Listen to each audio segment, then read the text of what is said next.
We'll be talking. James, did you upload the last episode to YouTube yet? Yeah, I did. He did it like the day after. Really? I didn't even notice it. Yeah, I tagged you in there and everything. So I probably just retweeted like, okay. Yeah, I tweeted about it too. Well, shit. I'm not doing my part. I thought it was semi-important at the very least. Yeah. Let me tell you about semis. I don't know if I want to know anymore. Tell you about my night last night. Oh boy, really? Is this where we're going here? I may have had a talking corona. about playing Tinder, you know. I may have had a coronavirus hookup. Wait, we haven't started. We have not started the show yet. You gotta save this for the show. Holy crap! Oh my god. She might even listen. I don't even know if she knows about this podcast yet. I don't know. I don't remember if I told her. It's I think very I did. important that we gotta save the story for when the Is anybody in the chat? I mean, people are listening, right? Like, are people in the chat? Is anybody in the chat right there can hear us if they can verify? Well, can you guys? Can either of you hear it on mine? Yeah. Okay. Oh, I was hearing it earlier, but I muted it. I can okay. Yeah. No worries. Yeah, no worries. I'm pretty sure. No, yeah.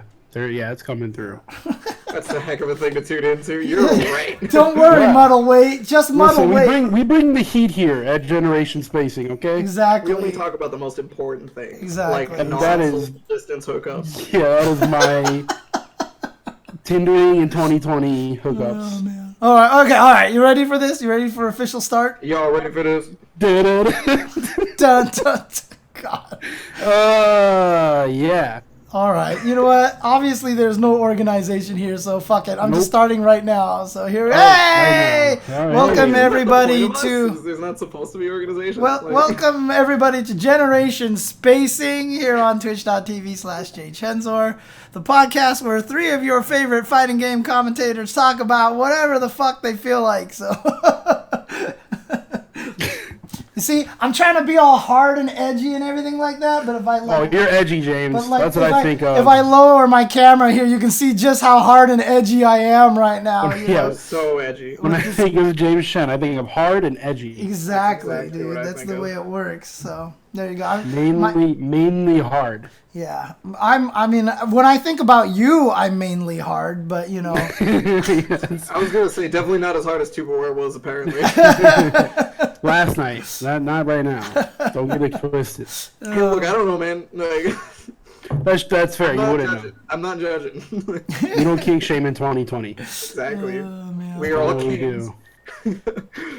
So, I mean, when we first started talking, you talked about. I mean, I know we want to talk about games, but I'm dying of curiosity here about this coronavirus hookup you said. I feel like I'm shameful, but not really. Yeah, no, I mean, I don't want to call it a hookup. Maybe I started seeing this girl. I don't know. But yeah, no, I definitely met someone on Tinder, and she said she's been socially distancing, and I've been in isolation basically for 2.5 weeks. I haven't even been grocery shopping. So I took the chance. I'm taking the risk, I guess. Fair enough. I mean, obviously you guys didn't go out to eat anywhere, so... No. We literally used a gazebo right outside my window, right there. That's just... If it wasn't nighttime, I would show people. In complete public view? At the gazebo, yeah. So we were socially distanced in public. And basically, so we wouldn't yell at. We were, yeah. We're opposite sides of this table, no joke. 6 feet apart. It's very important. At least, if not more. Yeah. Well, I mean, that's cool though. I mean, honestly, gotta do what you gotta do, I guess. So. Yeah, I mean, and then we got hungry, so we DoorDash food, and one thing led to another, and I was balls deep. Yeah, DoorDash always gets me like that. Yeah, same. Definitely an aphrodisiac, that DoorDash. I hear my buzzer go off, and it's like 6 to midnight. What'd you order? Well, I hope she's honest Mexican with the social distancing and everything. Dude, me too. But I mean, To be honest, I'm mostly concerned with me giving it to someone else.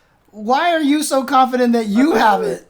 Yeah, I think you're a nice. Well, no. I mean, in general, like if she gave it to me and I got sick, whatever. If she gave it to me and I was like asymptomatic and I gave it to someone else and they like died, that's what scares me because I would never even know it was me. I need to switch your name tags now. I need to name Tubo the EbonicPlague instead now because I think that's what we're. I don't know if that'll sit well with actual African Americans that you would give a white person a name. Okay, fine. What about like Caucasian plague? calamity. Yeah, exactly. Mine's not even alliteration. Actually, he would be the TubonicPlague, right? Wouldn't he? That's what he'd be. I think that would be He'd better. be the TubonicPlague. There you go. Oh, yeah, I don't want to be a patient zero. Like I don't want to do that. But if I got sick, then whatever. I think we're far past patient zero. You know what I mean? I mean, like me for like causing it. I don't want to spread that shit. Yeah. So like if I get sick and I can just quarantine, that's fine. We just zoomed out here for. Yeah, it was a little bit too close to my face. So I wasn't feeling it. Yeah, No, man, you got to get all up in your grill. I know. I was excited.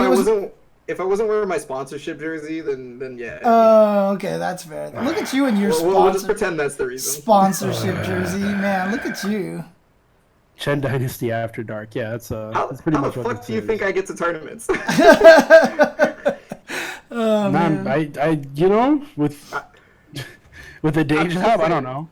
AFDJ. You know what the thing that makes me the most sad about though is that nobody will sponsor commentators. I swear. I mean, you're sponsored probably as a player. You know what's crazy about that is we're on camera more than fucking anyone.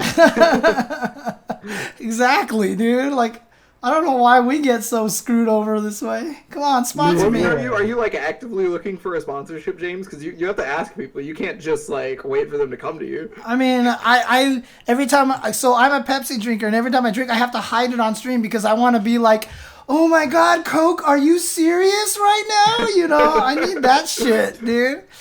God. That commercial made me want to die.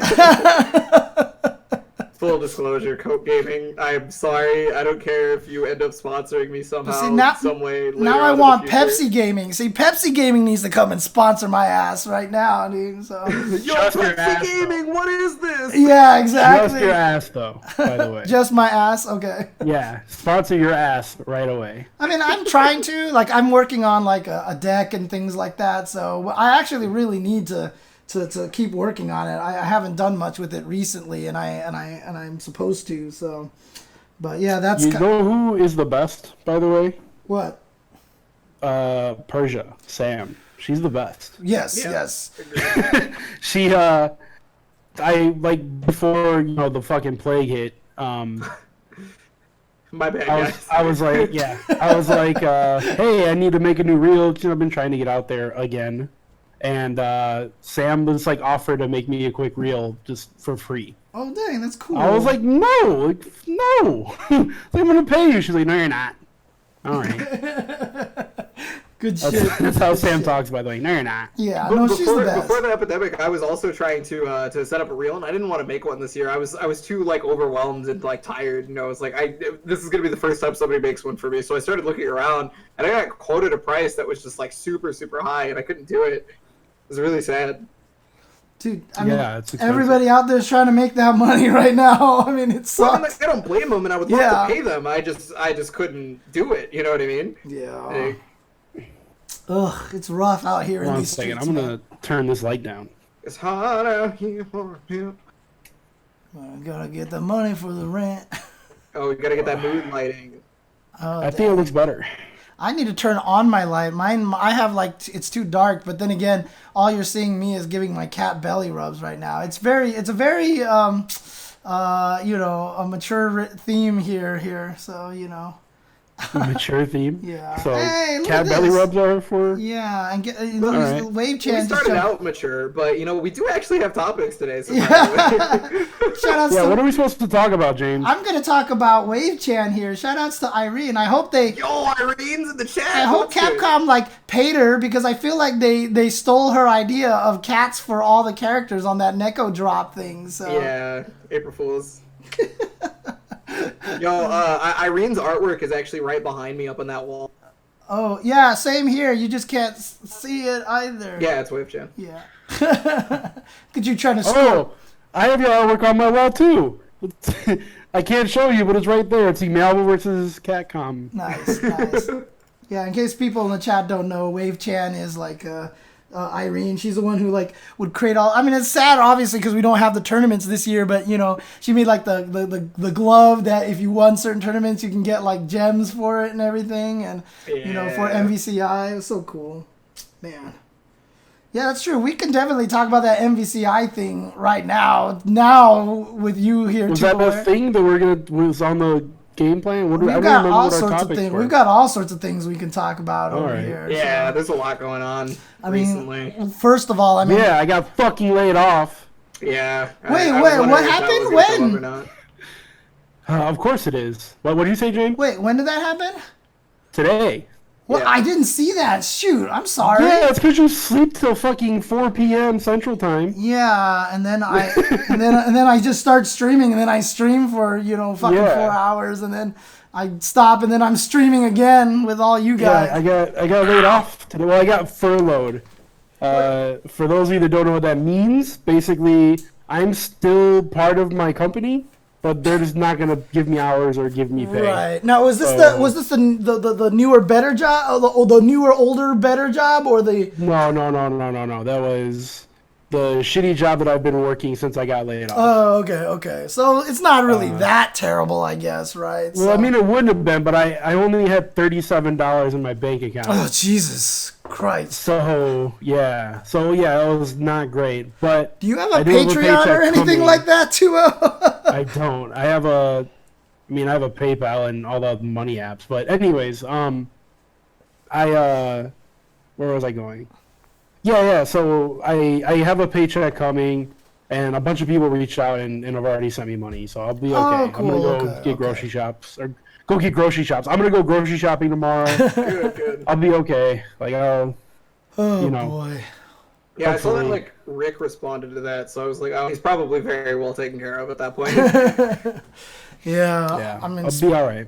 Speaking of Rick, I mean, obviously one of the saddest topics to talk about right now is just, Combo Breaker, right? It just got canceled. So Combo Breaker, I mean, that's the first in the domino now, right? So of all the big events, Yeah. I mean, obviously you're a big fan of CEO because you've got the CEO shirt on right now.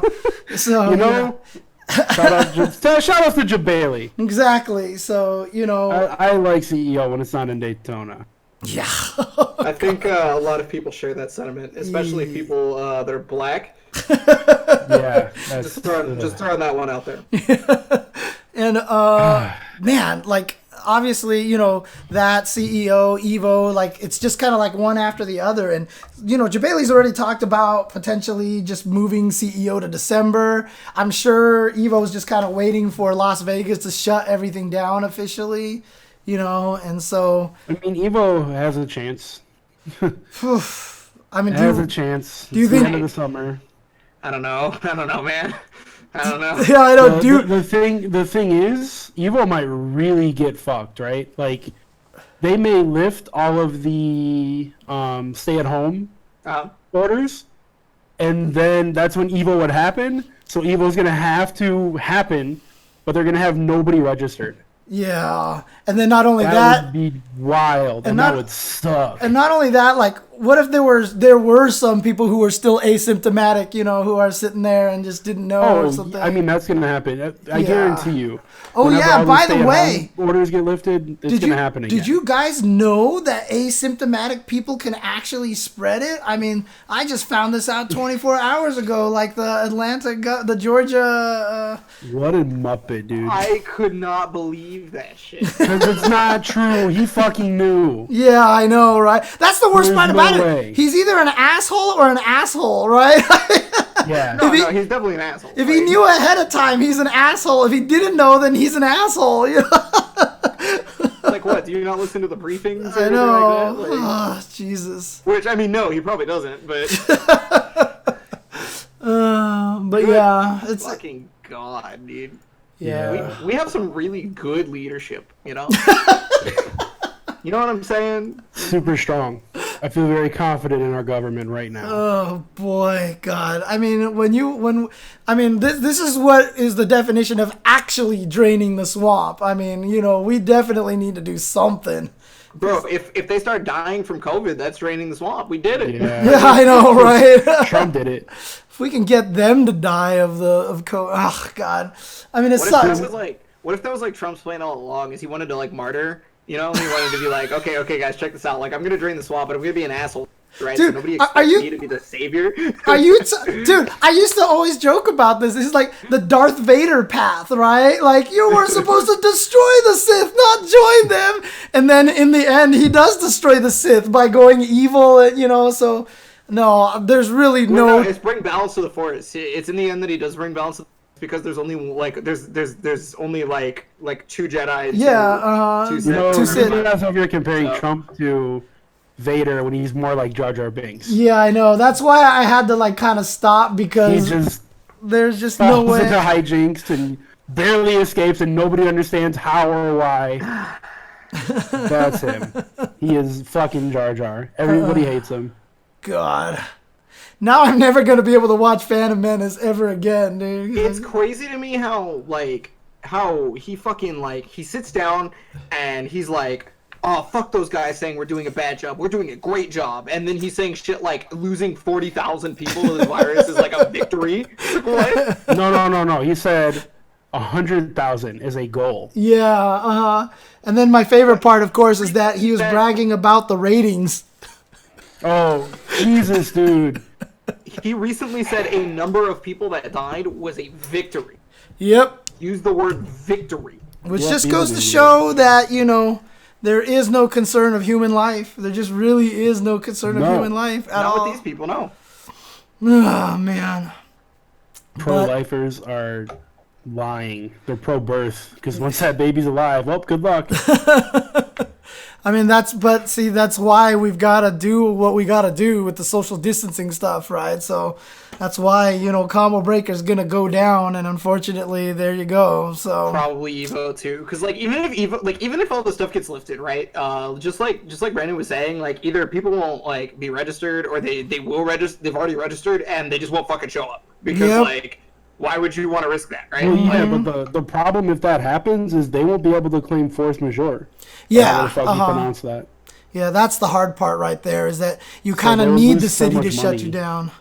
You need the city to shut you down, otherwise you're screwed. So yeah, they're gonna lose. So if they have to put on Evo, if they don't have a choice, they might bankrupt, dude. That's gonna be really bad. Yeah.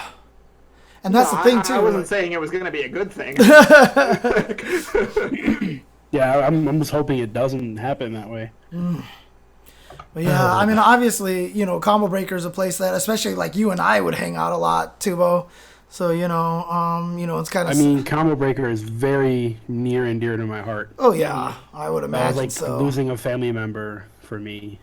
And I'm really close with Rick, so I mean, I've been on staff since UFGT 7. Yeah, that's actually a good question. So I know some stuff, and I've known that this was coming, basically. Right. I mean, my question is... It still killed me when he announced it officially. Is he okay? Do you know? Rick? Yeah. I mean, yeah, we talk every day. He's fine. Okay. I know he's one of those kind of people who takes it hard and stuff, and takes it hard to disappoint people. And even though he hasn't disappointed anybody, I'm sure he feels that way, right? Yeah, I mean, yeah, he takes it personally. But you know, he'll be okay. He's a strong dude. He'll be fine. I mean, I keep telling him he's got to know that everybody would. I mean, all of us are down to support that guy to the ends of the earth at this point. Yeah. So, no question. How many Combo Breakers have you gone to, Isaiah? Just one. I've only ever been able to make it to one. Yeah. Every other combo, it's just been too expensive because Day weekend, and I have to fly across country, obviously, just like the rest of, you. Right. Okay. And I was gonna go this year, but yeah. So, but the year that I did go was that was my favorite tournament that year, without question. Yeah. I mean, no surprise, right? Yeah. But yeah. So, God, dude, I was really looking forward to going back.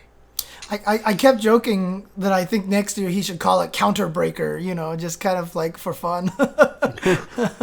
Go with that, continue with the Killer Instinct theme, you know? Yeah. Oh, man. But yeah. Yeah, COVID was the combo breaker, and then he counterbreakered COVID. Yep, exactly. That's the goal right there, man. So speaking of breakers. Oh, revenge? Speaking of breakers. Okay, before you even go on, my brain is just going at a mile a minute trying to figure out where this segue is going. Okay, go. Breaker's revenge. It's got to be Breaker's revenge. Say a group of people, experienced tournament runners and commentators and players, we're going to put on a bit of a relief fund, maybe backed by the Combo Breaker brand name.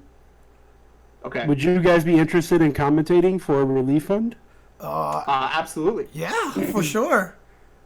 All right. Wait, do I have to work with you, Tubo, or? No, you wouldn't actually. Oh, okay, Isaiah cool. might. Oh, okay, Damn okay, it. okay, So yeah. I'm planning right now. No, I'm totally down. No, okay. I mean, can you believe it though? I mean, it still was shocking to me to realize that, or just to even, you know, have it come out that, you know, like you and I, Brandon, like the Samurai Shodown at Frosty Faustings this year was the first time we've ever commentated together, which is crazy. My cat just bit me.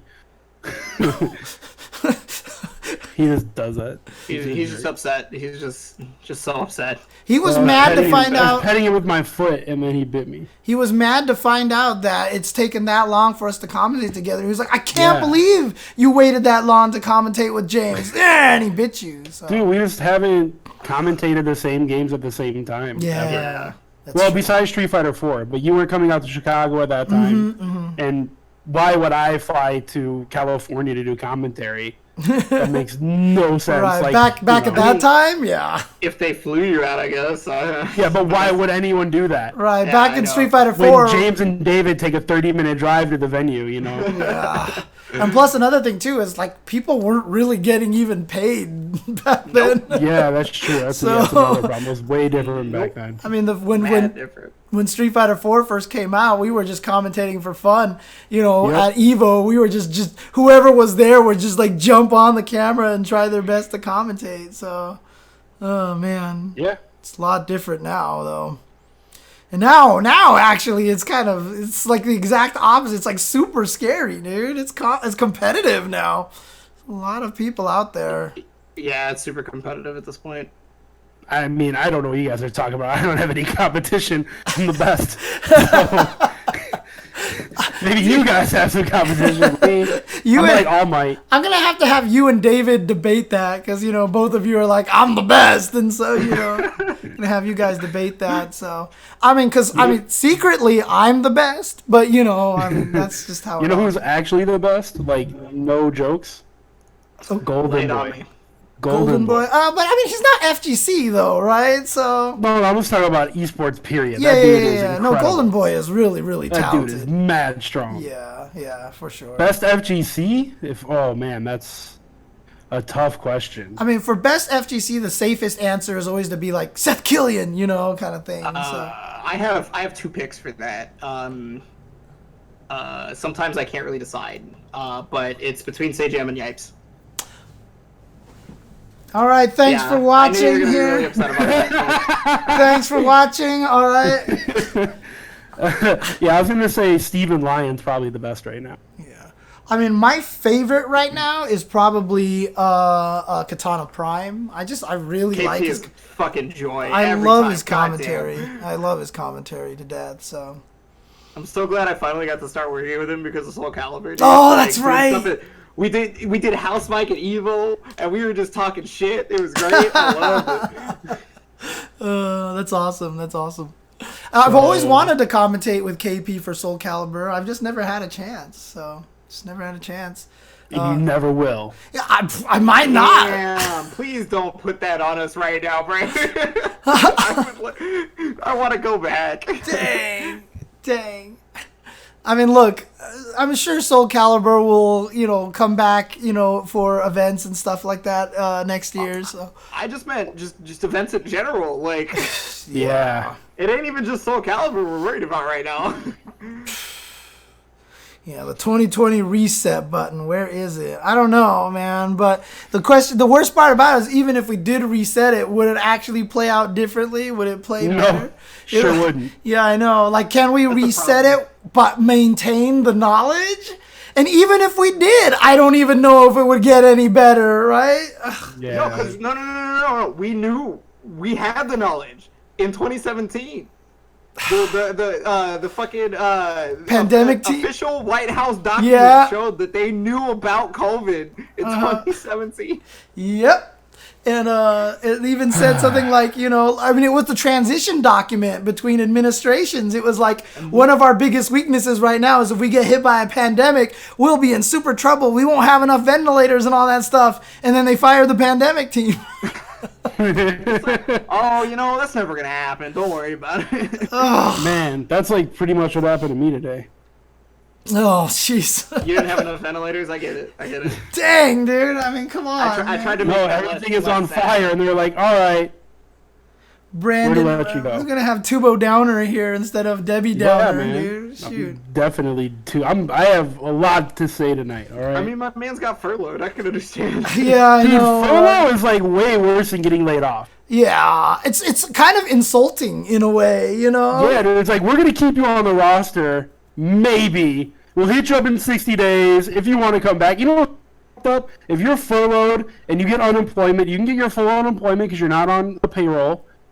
So you get unemployment checks, right? And then when your furlough is up, your 60 days is up, right? Whatever their furlough amount is, minus 60. They can offer you your job back, and if you decline it, you don't get unemployment anymore.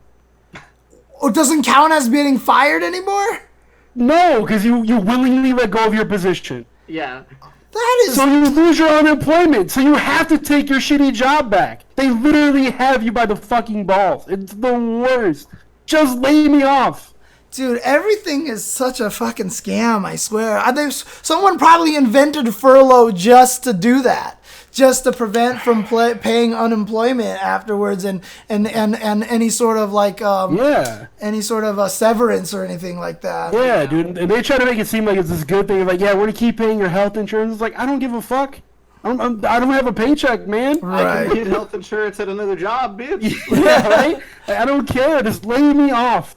Right. See, that's the thing is they can hold you on like that, and if you go and try to find another job so you get a paycheck, then that means you're willingly leaving, and then you can't. It's man. It sucks. Yeah. But I actually there's like a silver lining to all this. Okay. I think I'm getting my old job back. Okay. I mean, I think I told you that, James. Yeah. But yeah, somebody's leaving for maternity leave at my old job, and my old boss has been in contact with me, and I actually talked to the recruiter yesterday. Ooh. Okay. And she was like, yeah, you've already done the job before. Your boss pretty much told me that he won't hire anyone but you. So basically, they just have to figure out like workload and shit, and then they're gonna contact me again. So I probably won't be unemployed that long. That's good. I'm glad to hear that. And plus another and thing I'll be too, making way more money at a job that you enjoy a lot more too. Ooh, what's your cat's name, Isaiah? Sorry. Why are you laughing at me just being so happy about this cat? Because fucking Brandon is out here just spilling his goddamn heart out. He's having the worst time of his goddamn... And you're just like, oh, but that's great. Ooh, cat! Like, fuck you, Brandon. Just look at this cat. You see the cat? Ooh, Snickers. Like... Oh, God. It's an adorable cat. I mean, look. Where's my cat? Miles, come here. I don't need Tubo's cat. I just need Tubo on the screen. Because that's, like I said... I'm gonna let her go. Gets me happy just to see Tubo on the screen anyway, so... So yeah, I think I'll be okay. That's awesome to hear, though. But plus, it's just going to be a job that you enjoy that much more, too. Yeah, So, because I know you were not happy with the current job that you had. No. So. No, it was awful. Ugh. Man, all right, so I'm gonna rant a little bit more. Go for it. So my job that I have, whatever you want to call it. I mean, look, you're furloughed. They're not gonna give you unemployment. Fuck them. Say whatever you want. I can get unemployment. It's just if I refuse to work for them again when my furlough's up, it'll be gone. But anyways, what was I gonna say? Oh yeah. So I work for this company that partners with Home Depot to install countertops, basically. Okay. So all these people in Florida is my market, like all of Florida, essentially, like the Orlando greater area, Jacksonville, Tampa, blah, blah, blah. Okay. So most of my clients, most of the customers, whatever you want to call them, are older white boomers, right? And they refused to even believe me when I told them their governor ordered a stay-at-home, or put a shelter-in-place order up. They refused to even believe me.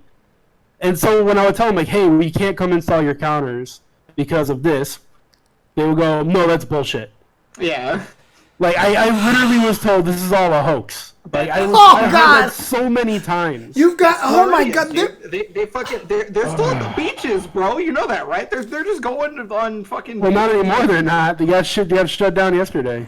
Jesus Christ. But yeah, I got yelled at today right before I got furloughed. I got yelled at by an idiot. Because I told him we were gonna come install his shit. Like, he's just going off on me. I was like, sir, I don't make the laws. Like, your governor put this in place.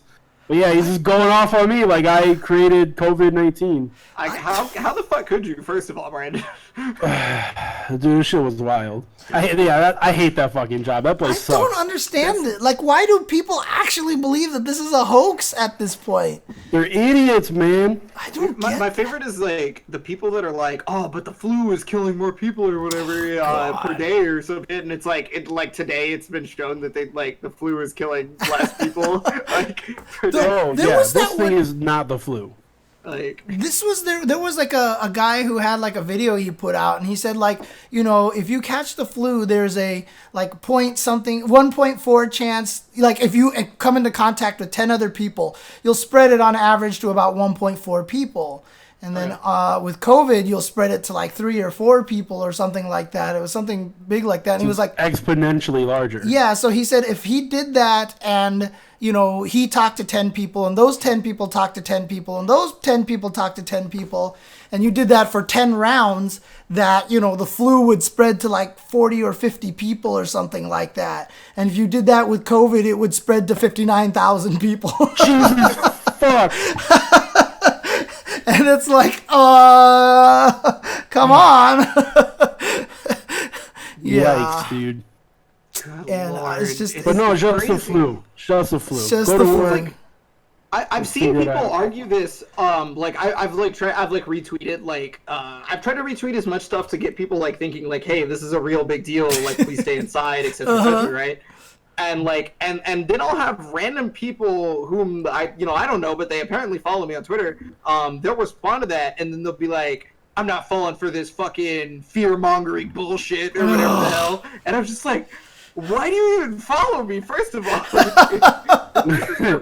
Have you seen the shit that I say on this account? Like, oh my God. That's crazy. Because, like, I mean, I'm surprised I don't get more of that. Because a lot of times I'll tweet out things like, oh, you know, like very, I guess SJW-ish kind of stuff. And I always get people yelling at me. But whenever I talk about, like, self-quarantining, it's like, I'm surprised I don't get that many people coming into my chat yelling at me about that. So, or going into my Twitch, I should say, yelling at me about that. Cause it's ridiculous. I don't get it. Why would you why would you believe it's a hoax? I mean, is it just because they don't see it happening to them or something? Yeah, I mean, no. That normally is the case. Head in the sand. Like, that normally is the case. Like if it doesn't happen to someone close to you, it doesn't matter, right? And that's why it's like it doesn't matter to people like Trump and them, is because it didn't happen to anybody close to them, so they're like, yeah, like, who the fuck gives a shit? Like, we gotta boom this economy. It's not a real big deal. You know what I mean? So like the same people are like, it's not happening to anybody I know. So like, what is it happening to anyone at all? And you guys are just making it up. That's like their thought process. Yeah. Like, And it's just like, you know, in the chat, you know, it's also Trump was just telling her, everything's fine. It'll be fine. It was a hoax. Yeah. So. Several times. He said it was the Democrats' new hoax to fuck with his re-electability and shit like that. And like speaking of the re-electability, he's specifically only giving fucking aid to places that would make his ability to be re-elected higher. Yeah, he so, was. Like Florida's getting more of the masks and shit and ventilators and whatnot, and then I can't remember what place was like talking shit about it, but that place was like Michigan. They were like, oh, you guys don't need anything. Like you guys need like a tenth of what you Michigan. It was like you guys need like a tenth of what you asked for. Yeah, we run our own metrics, is what he said, and you guys don't need that many. It's so goddamn petty.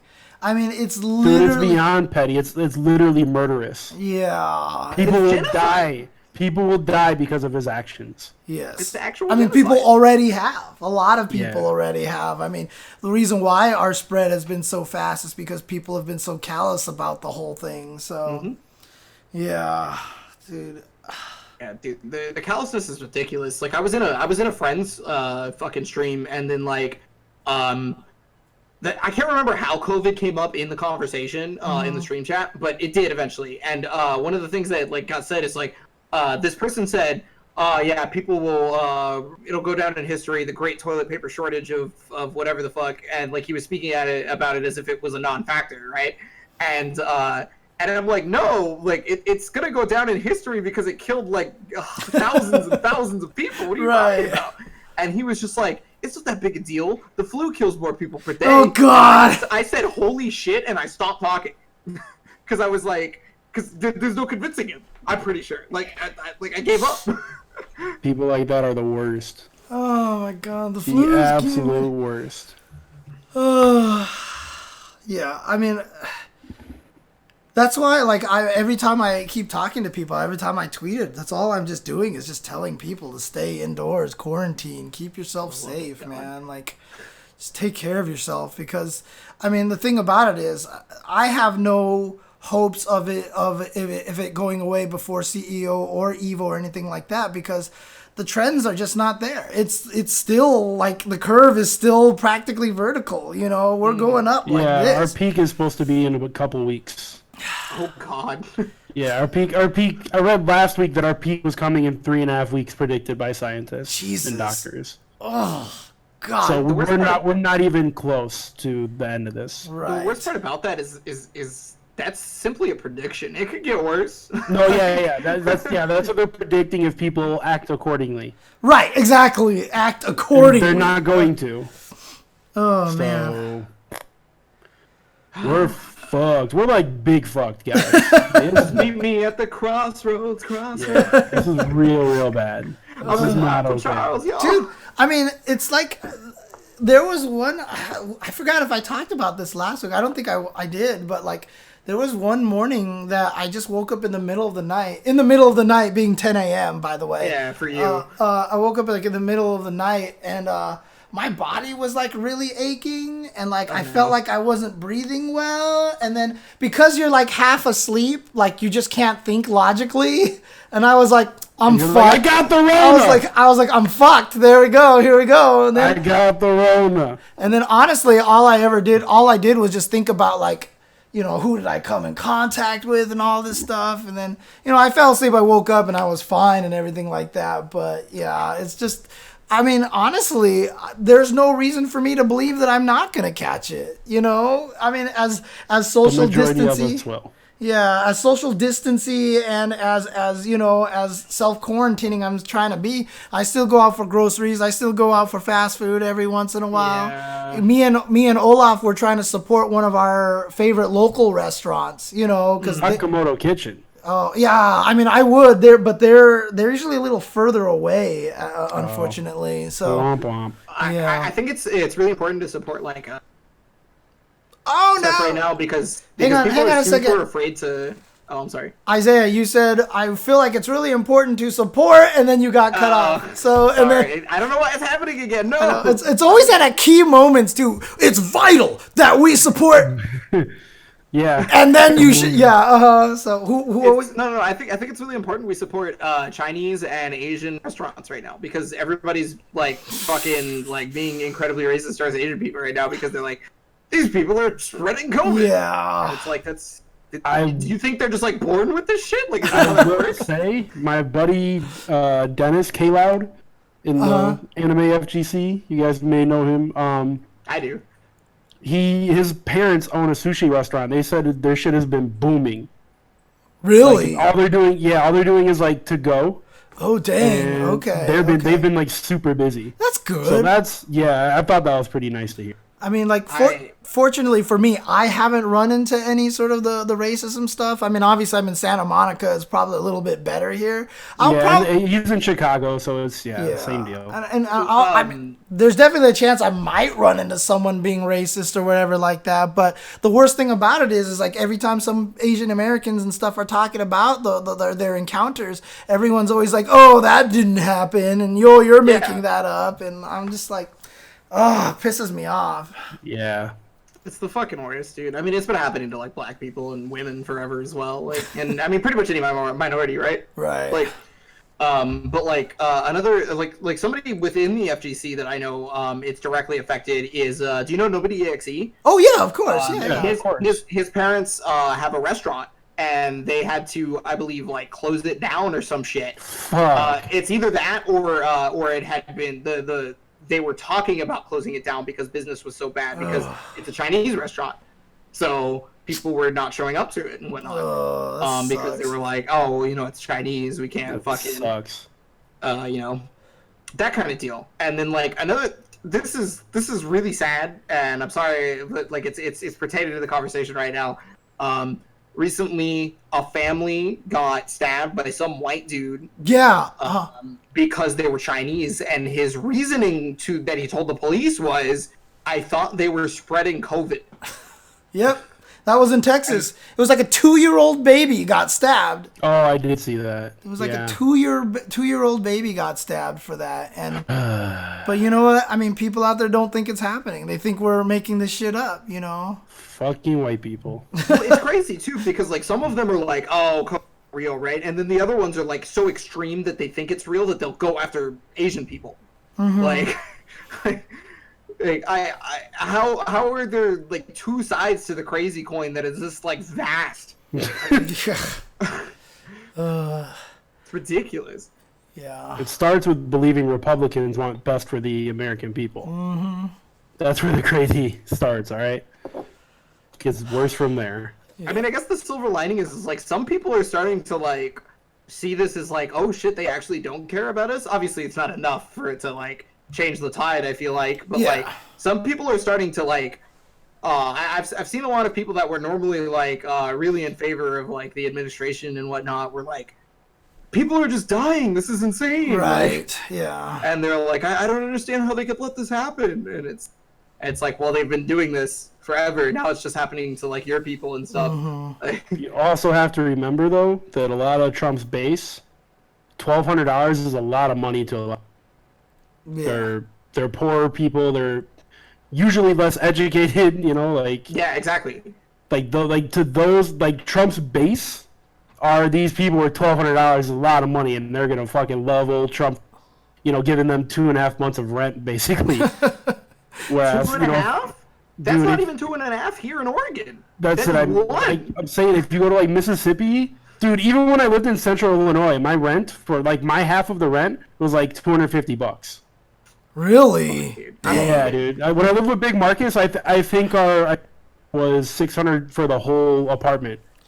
I mean, honestly, $1,200 doesn't even cover 1 month of my mortgage. Honestly. No, dude. I mean, and like it wouldn't for most people, Right. But Trump's base is in these like generally like poor Republican Southern states. Yeah, so if you have a $250 rent, $1,200 gives you like 5 months of rent. Yeah, you're feeling great at that point. Which they're not going to spend it on. They're going to spend probably it on not for maybe 1 month. Yeah, probably not. But, But yeah. God damn, dude, that. Look at all these. I'm upset. All these people listing out all their cheap rents and everything. It's just like, My sponsors in the chat talking about the Vegas rent. That's like 2 months in Vegas for a single bedroom apartment. God. I mean, honestly, like, I could even probably say this, like, that doesn't even cover 2 months of what I have to charge the Olaf, dude. Depending on where you are in Oregon, in Portland, Oregon, excuse me, that is 1 month of rent total. And that's just the rent. Right. Like, doesn't cover. I mean, like, I'm paying more on my mortgage, right? I own my place, which is why it's like falling apart because no one else can take care of it for me. Yeah, but like, well. I mean, but like, honestly, then there's the HOA on top of that I gotta pay, and then, you know, all the bills and everything, and like I said, this last year I had to repair my entire roof, and now I have to renovate my bathroom. So, you know, it's like, I can't throw that all on my landlord. Oh, yeah, you are the landlord, James. Yep, I am the landlord. Ugh. I'm the landlord. Guys, anybody even old enough to remember that they tried to make that the nickname for Latrell Sprewell, who's like a basketball player? They tried to call him the landlord. No one remembers Latrell Sprewell either. Yeah, I know, pretty much. So, I mean, apparently you remember him a little bit. You were able to remember the name pretty well. So yeah, I mean, I was a big basketball fan when I was a kid. You also just said Latrell Sprewell, so. Yeah, I know. That's fair. He played for Golden State, didn't he? That's Yes, all you know. yes, he did. He was in Yes, California. Yeah, see, I know my shit. Dang, look at you. Yeah, that's right. He did choke out PJ Carlissimo. Yes, that is correct. Remember when Bruce Bowen jump kicked what's his face? That's right. Yeah. He's like, Wasn't that the other bearded dude, the beard before James Harden? oh god. Baron Davis. I think that was Baron Davis that he jump kicked. Was dude, like, that was like Street Fighter jump kick. Like, seriously, yeah, dude. It was blatant. What the fuck? My man's hit the full jump roundhouse. Like, Yeah, Dude, no, seriously, he did. Yeah. He's going for the jump roundhouse sweep combo. oh my god, dude, that reminds me of like the original days of playing like with friends, Fighter 4 and shit like that. They're just like, yeah, this is a combo. Sweep, and this is the only thing we know to do. And it's like everyone knew that was a combo. Like Jump attack sweep. yeah. But despite, like, even if they weren't like hardcore like players, and they didn't know anything else, they mashed buttons. They knew jump attack. Everybody, yeah. Are Everybody you said that happened in Street Fighter 4, you said?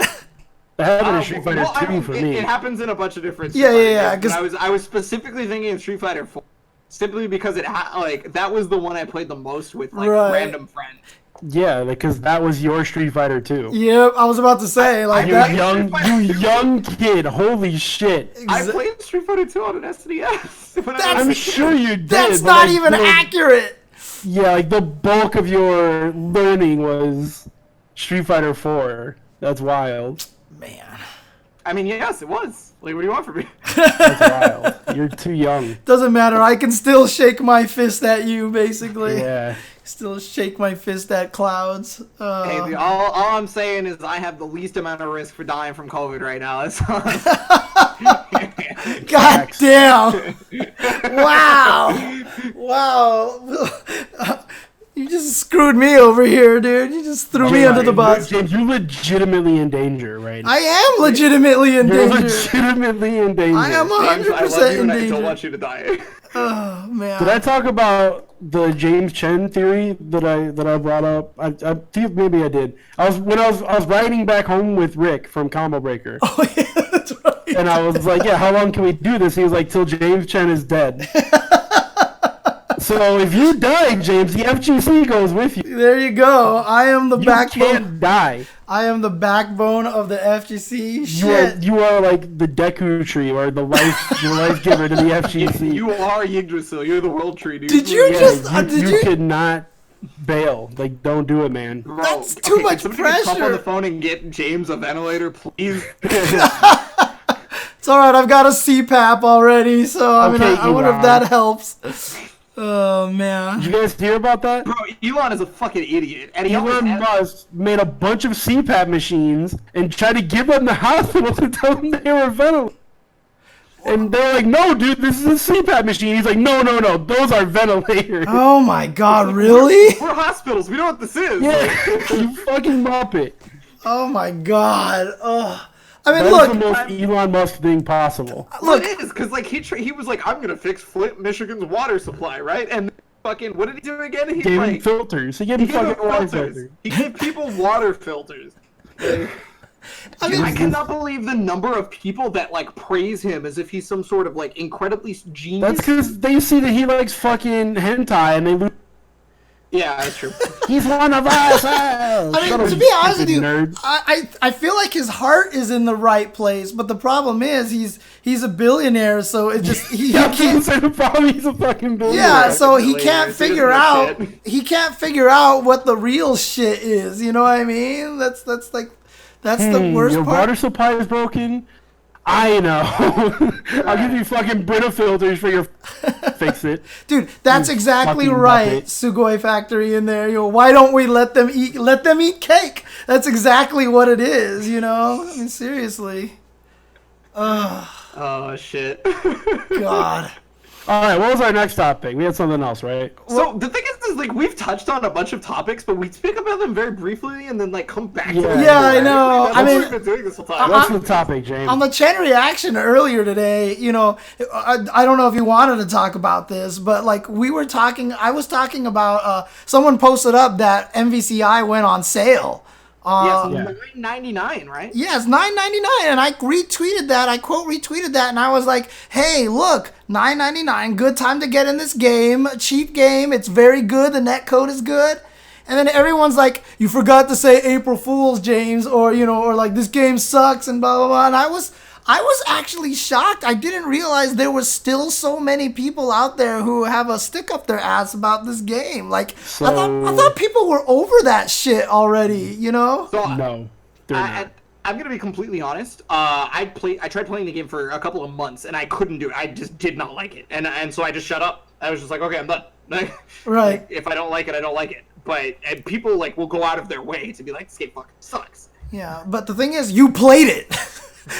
You I gotta know that a lot of these people who are hating on the game have never touched it. And I mean, Kayla 14 had the same problem, right? They both got memed to death. Oh my god, dude! The graphics are so bad, so it's a bad game, right? That's how it works, right? The That's how game, it works. like, so I genuinely feel like if you're making, especially a fighting game, it can't look worse than the predecessor. It can't. It cannot. You can't do that. So even though Street Fighter V isn't a ginormous leap over 4, it's still a prettier game than 4. Absolutely. Yes. I think it is a leap. Whereas KOF 13 and Ultimate Marvel 3 are beautiful fucking games. Yeah. Beautiful games. And then their sequels are fucking shit-ass garbage graphics that look like they belong on PS2. Yeah. Like, they're fucking trash, right? And KOF 14 got better over time, but it was too late. And Marvel Infinite fell flat on its fucking face, and Capcom swept it under the rug and forgot about it. I mean, you still get the situation where people still keep posting up the original Chun-Li face, even though it got fixed, right? It was so bad. Like, they deserve it, dude. It's true. Like, they fucking Capcom, you deserve it. You deserve all.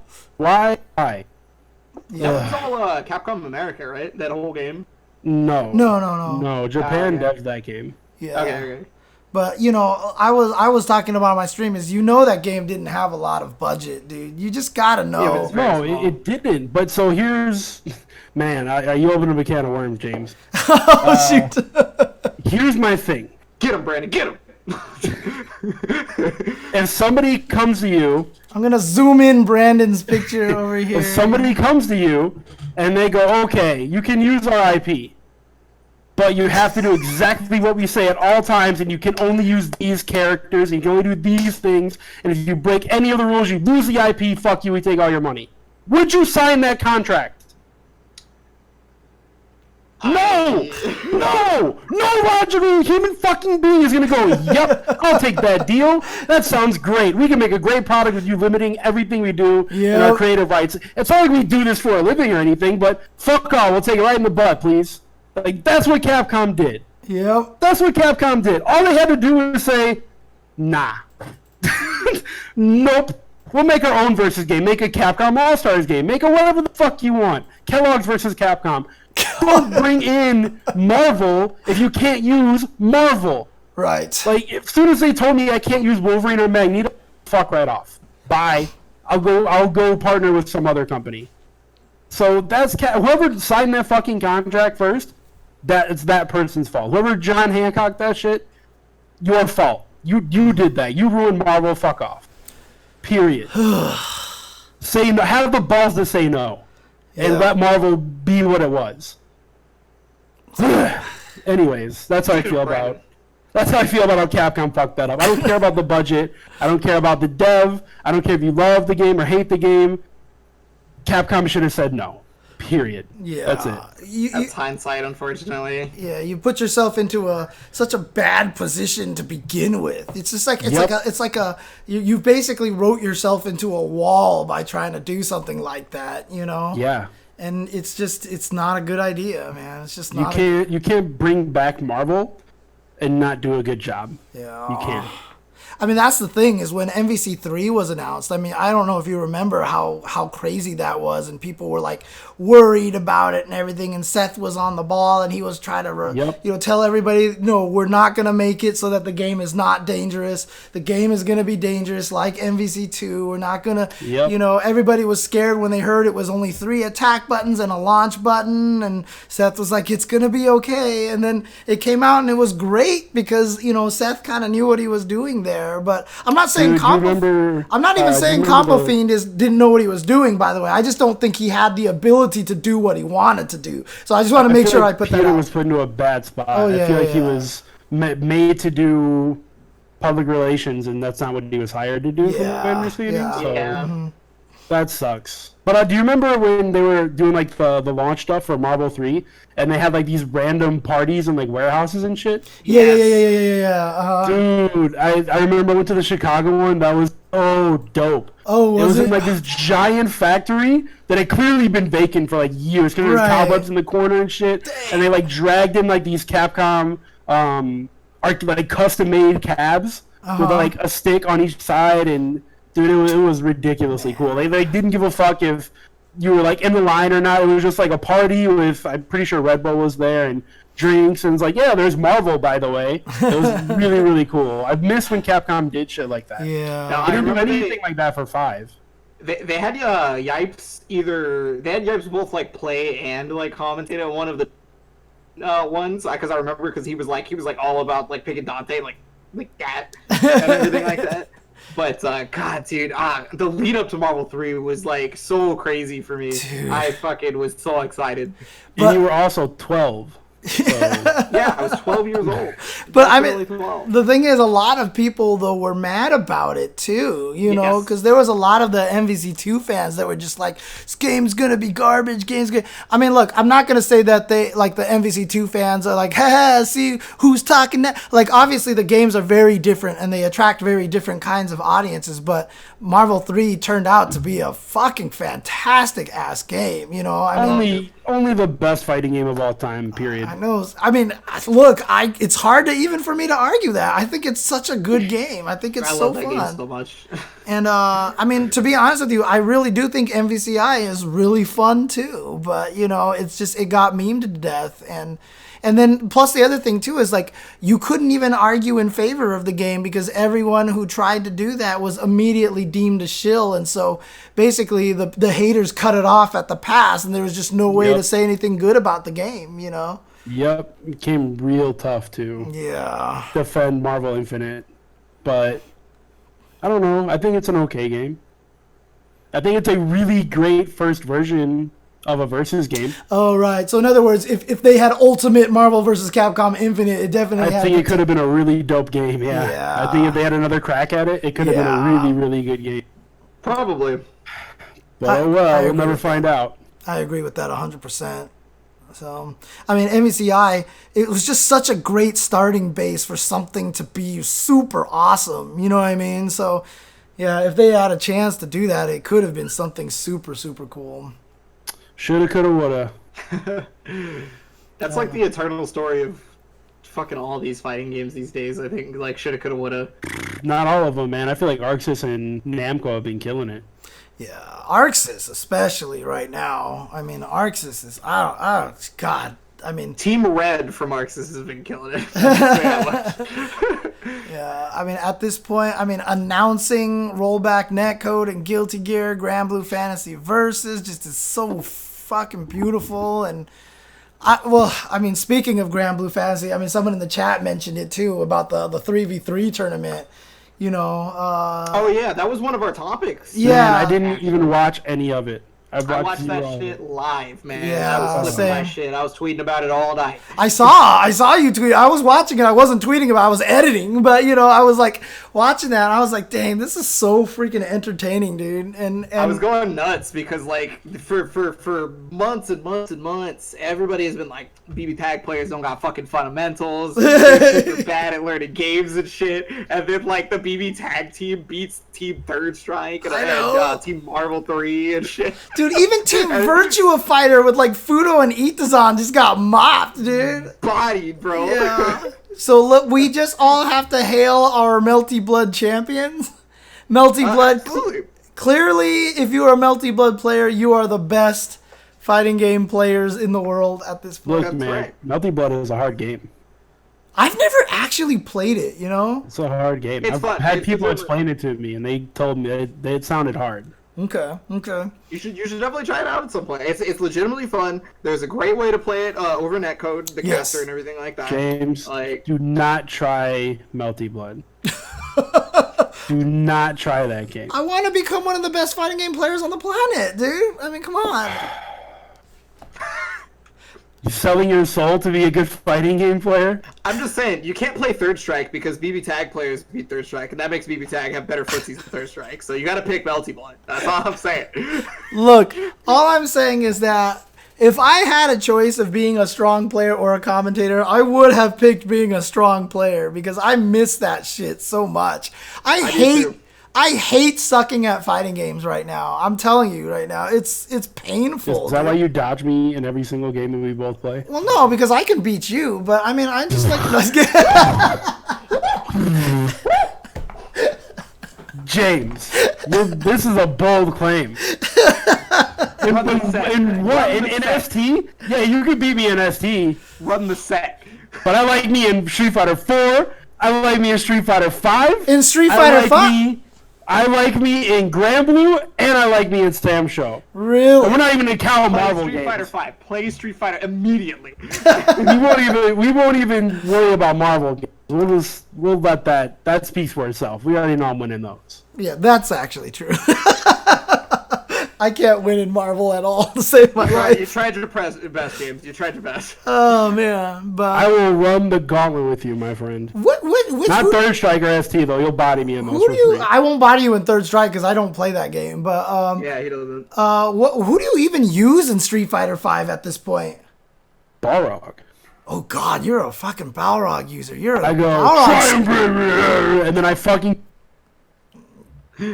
Then you have to guess. That got censored, dude, on my end. I don't know if it got censored on your end. It definitely got censored on my end. Yeah, which was actually. I said I'm +2. Yeah, I know, dude. And that matchup fucking sucks for my character already. So. Which one, Lucia or Ken? You know what? It doesn't matter. You pick Urian, pick top tier. It doesn't matter. I'm gonna win. I won't pick top tier, dude. Pick Honda. It doesn't matter. Honda's a fucking. I know you love playing Cammy in Street Fighter 5 for the PlayStation 4 Entertainment System. Honda's a fucking scrub ass character. I can win with my eyes closed on that character, but I mean, Cammy, I don't even. That's a David character for sure. I don't even play Cammy anymore, dude, because she's so fucking boring in that game. Jesus Christ. Oh god. What game is she exciting in? Can we talk about that? Super Turbo, dude. She was so good in Super. She was also really good in Street Fighter 4 until they fucking took away Tiger Knee Cannon Strike.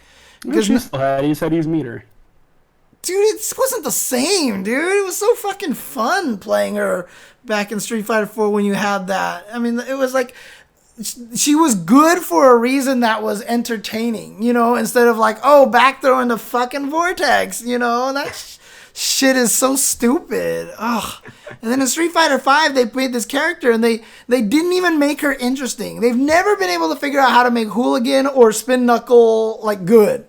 They just never want to make those moves good. I mean, like fucking Birdie has stupid dolphin dive and he grabs you like that. But Hooligan, no, you can't grab any people because that shit would be too good. You know, it's like. Yeah, it would be if she had that, though. Dude, like, I mean, that's all you have to do is right? make her ST style again. Just like make it so she's weak in a lot of other areas, no, but then make. What you want. Yes, that is what I fucking want. I want her to be ST again. I want Nobody else wants that shit. She was garbage in that game. I want my fucking grappler Cammy, dude. Come on. It's not happening ever, James. Give it up. Why don't you just play a grappler character in 5, James? Like, I don't understand. I tried actually at one point in time. I was thinking about using Zangief, but it's not the same. It's not the same kind of thing. Like, there's a multitude of grapplers. Like, don't stop it at Zangief. Yeah, have you tried? You want the birdie dive? Play birdie. Well, because the thing about Cammy though is that in Super Turbo it was fun to have a fast character who was a grappler, so it was a rushdown grappler,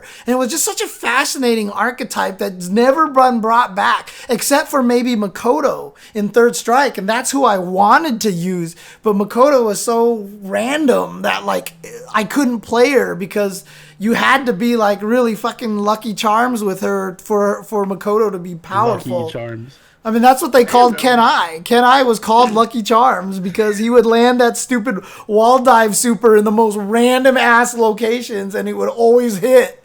And so Dr. Sub-Zero called him Lucky Charms. So. Yo, Dr. Sub-Zero? Yeah. Where's Dogface? Where's Victor Ratliff? He's running an awesome restaurant in Vegas that I've never been to. Yeah. I need to go there because he might be able to get me some free stuff, dude. Yeah, use your clout. Bring your clout card. Yeah, I'm James Chen. Dude, when I first met Dogface, he drew me a picture of Cammy fan art with like James Chen in like block letters and shit like that, dude. Wow. Dogface was like because I wrote the X-Men versus Street Fighter guide, and he was the biggest X-Men versus Street Fighter fan in the world. You still have that picture? I do somewhere. I definitely do somewhere. You have to find that. That's FGC memorabilia. Yeah, remember the museum that we were talking about last podcast? Yeah. Oh yeah, that's right. Yeah. There you go. Okay. All right. I'll see if I can find it. We could just have Vic in himself too. Like he could be a. He's just on display. Yeah, you know, like how the collector in the MCU. Yeah. No, in MCU. Yeah, Guardians of the Galaxy. The statues. He has the dog. Yeah. That's who you could be. You're the collector. I'm the collector, and I'll just put Dogface. And the Regis Philbin, and the Deku Tree. These are the things you are in the FGC, James. Without James, we would literally be nowhere, honestly. Yeah, it's true. Oh my God. Oh, Jesus Christ. I mean, like part of that statement is incredibly true, actually, but like I wasn't mentioning it sarcastically. It's weird because like I don't feel that way. A lot of times I feel completely expendable. Yeah, at the same time, a lot of times the reason why I keep doing this because I feel like I'm one of the people who can like really help make this work. You know, it's like weird. It's weird that part of me feels like I'm completely worthless. The other part feels like I'm super vital, and it's like. It's that whole tug of war with my brain that I can never try to give myself any credit for anything, you know? Well, only one of us here has been on ESPN, James. That's true. Dude, but I was on there for fucking Tetris, dude. What does it matter? It's esports commentary. I've never... Does it count if I was only on the website? I was on the website. I've been on the website too. Okay, so it doesn't count. All right, got it. Yeah, it doesn't count. We're talking about the TV station. I was on there one time for interviewing NuckleDu after he won, and they cut out my fucking awesome ass question too, which pissed me off. So about suicide? Yeah, I just asked him, like, I was like, how much does this mean to you considering, how the year was going? And he was like starting to tear up. It was like really emotional. They cut that out, dude. I was like, come on, man. That was an important question. They didn't want the sad boys to come out. Yeah, but I feel like it was probably because like it's a graphic topic or something like that. But I mean, I didn't even mention what it was. I just said it was a hard year, a tough year. Oh, okay. Well, but I mean, that was the only time I had been on ESPN until Tetris. But again, like I can't even really say anything because that fucking Tetris commentary has gotten me like. Everybody's seen that shit, dude. It's so crazy how many people. I see all the tweets where it's like honey, the show on Tetris on the television. Yeah.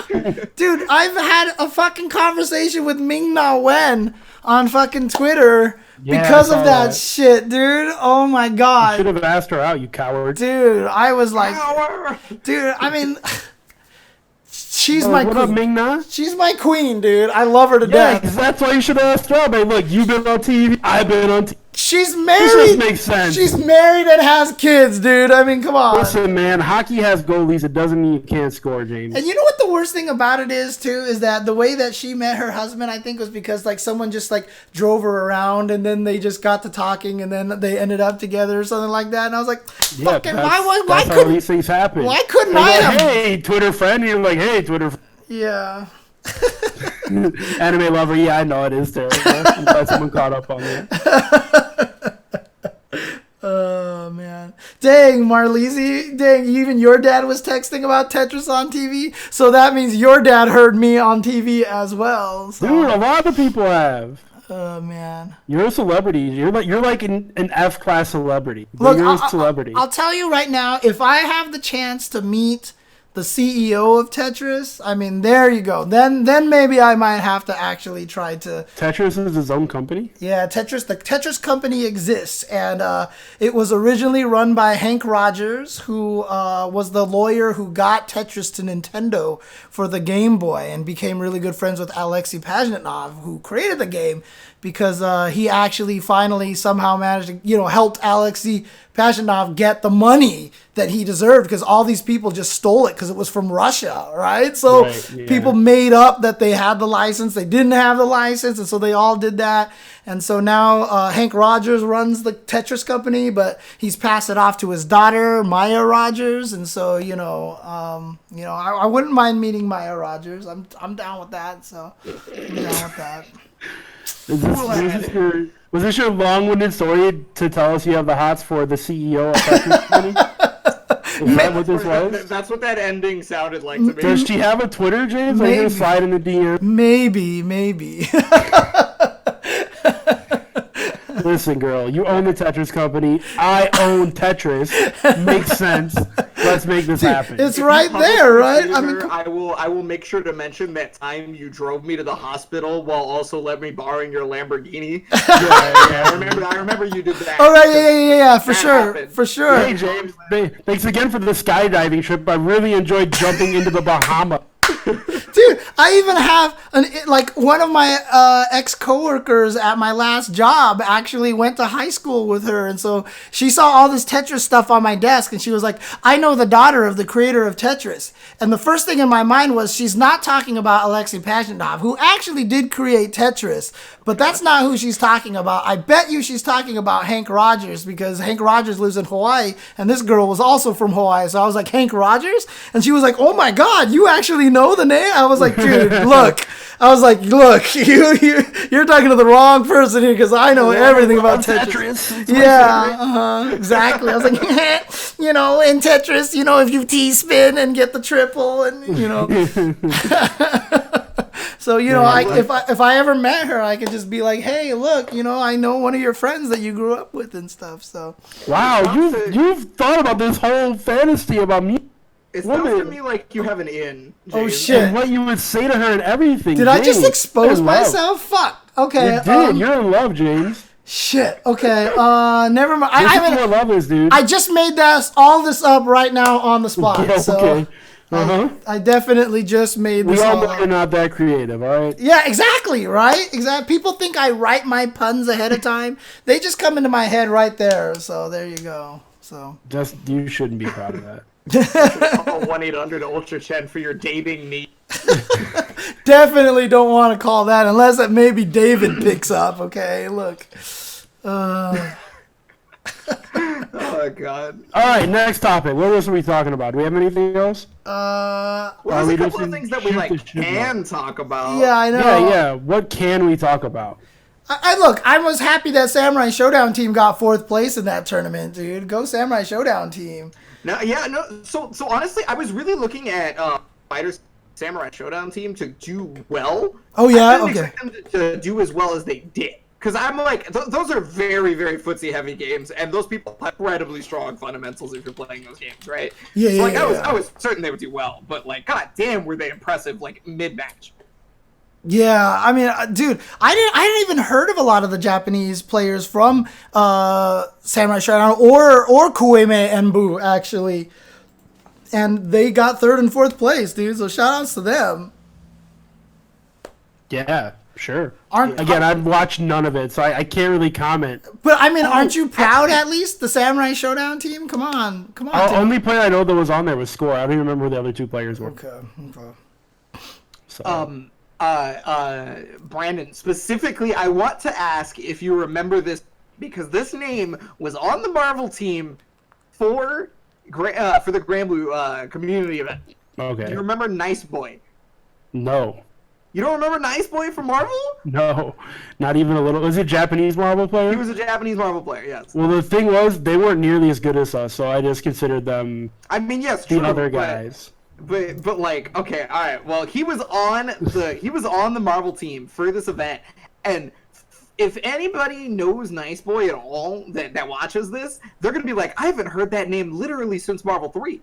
And that's because he had done actually nothing since Marvel 3. Apparently he had played nothing. No one had heard from him or anything. He literally fell off the face of the planet. Oh my god. And then he just shows up for Granblue Versus, right? And this motherfucker comes in playing Vasaraga because he was a big body player in Marvel 3. By the way, he is the best Galactus on the planet. Nice one. Wait, what?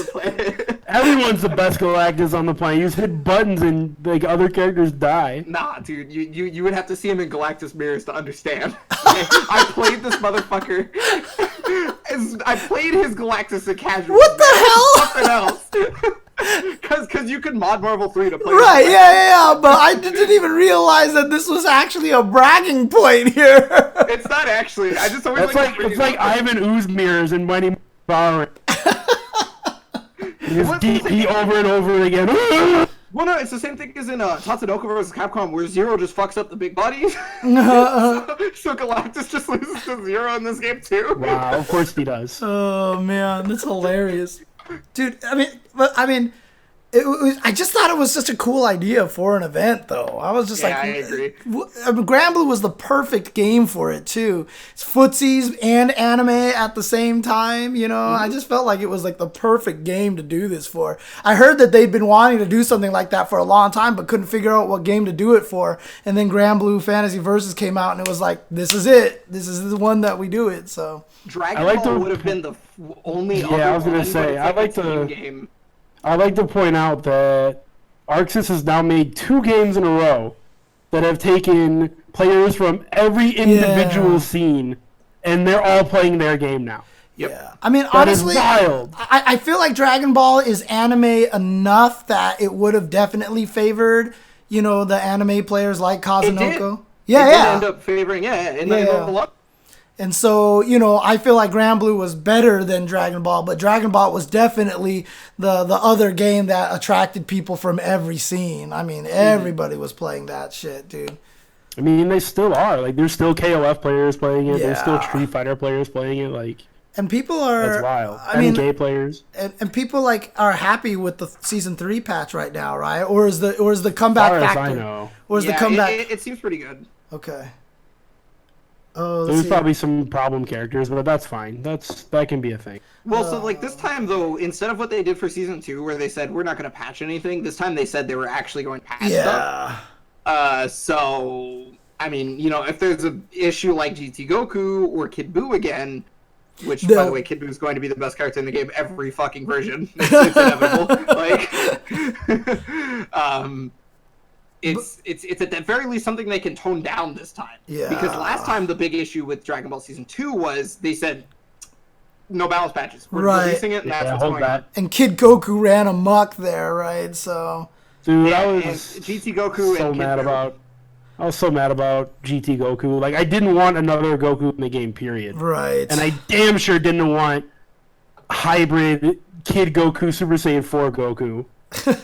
And then on top of me not wanting, I was like, all right, if he comes out, he better suck. And then all the early stuff started to come out, they had like the preview streams and showing what he could do, and immediately everybody's like, "Oh, he's the best." It was like so very clear that this character was ridiculously strong. Within a week, everyone's like, "This dude is clearly the best." But I do want to. Just like fuck it. I do want to point out that Fugu Tabetai in the chat, he lives in Japan. I've talked with him a bunch over there and everything like that. So he says that Kagechi always comes up with the interesting and fun ideas. So that's the person that came up with this 3v3 tournament. He runs the Akihabara SF5 weekly and has different events on different weeks. Beginner tournaments from the start, random team tournaments, sets up hot pot parties sometimes with games. Dang. All right. And he's also the VP of NTT Esports. So the Japanese team broadcasts out of the new NTT Esports facility. Dang, look at that. That's cool. That's crazy, dude. But good stuff to them. Good stuff to them. Yeah, that's cool. Yeah, and shout outs to Juno and Majin Obama as well. They streamed from the 10-0 studios out there. I actually tried to set myself up for a beginner restream of that event. But I got in too late, and they'd have to get approval from Cygames, all these things like that. It wasn't gonna just be like, yeah, go ahead, James, so they couldn't get that in time. But if they ever do something else, I'll try. I did a lot of early work with Granblue before it came out with Exceed in them, and the number of shit that I got told needed approval from Cygames was even more so than other companies. It was pretty insane.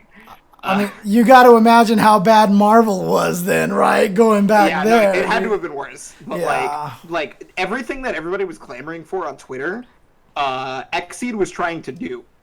Oh, but really? They couldn't get approval or some shit a lot of the time. Sucks.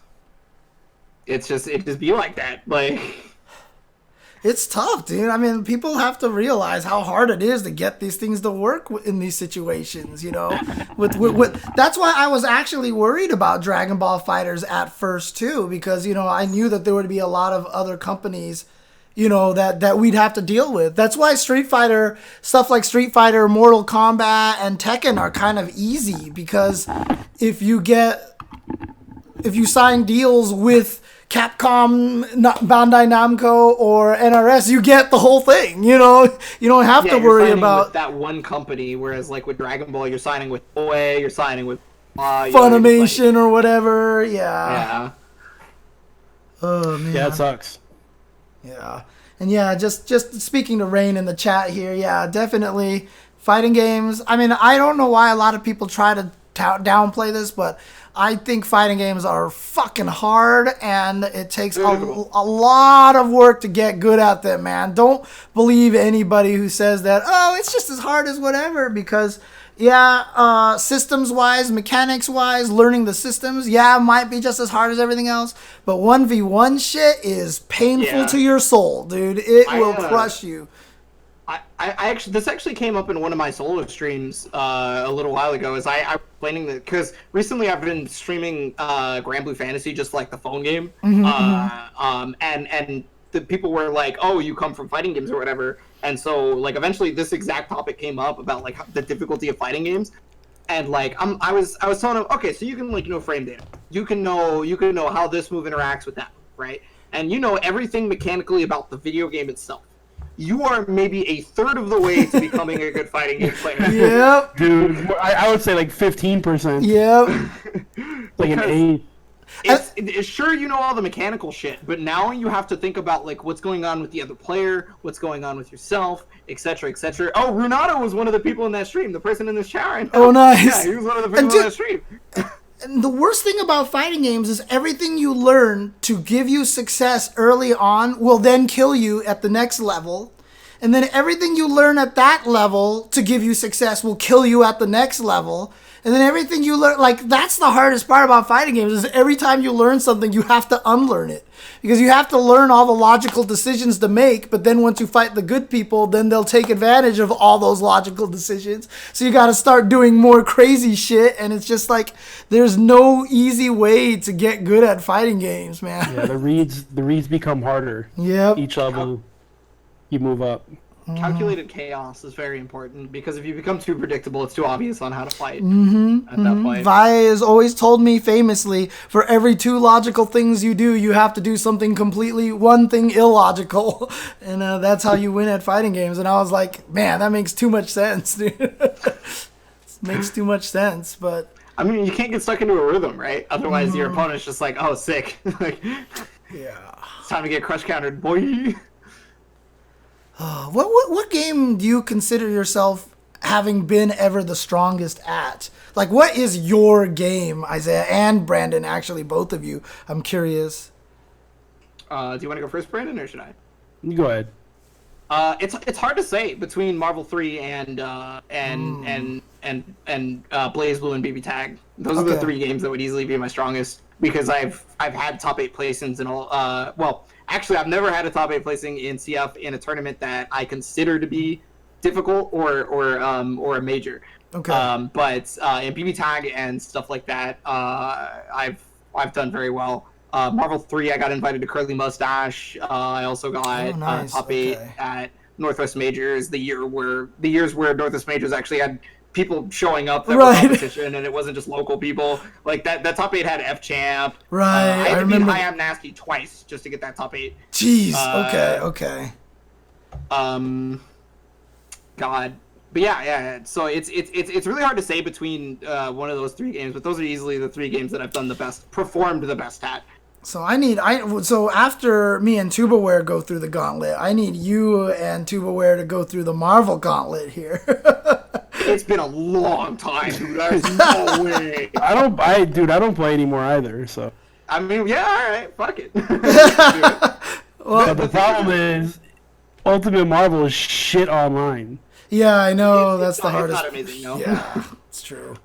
I have played a lot of games, despite my age, James. Like a lot of games in tournament. I'm not saying you haven't. I was just curious. I'm not. No, I wasn't like trying to be like, you obviously don't play anything, you young baby.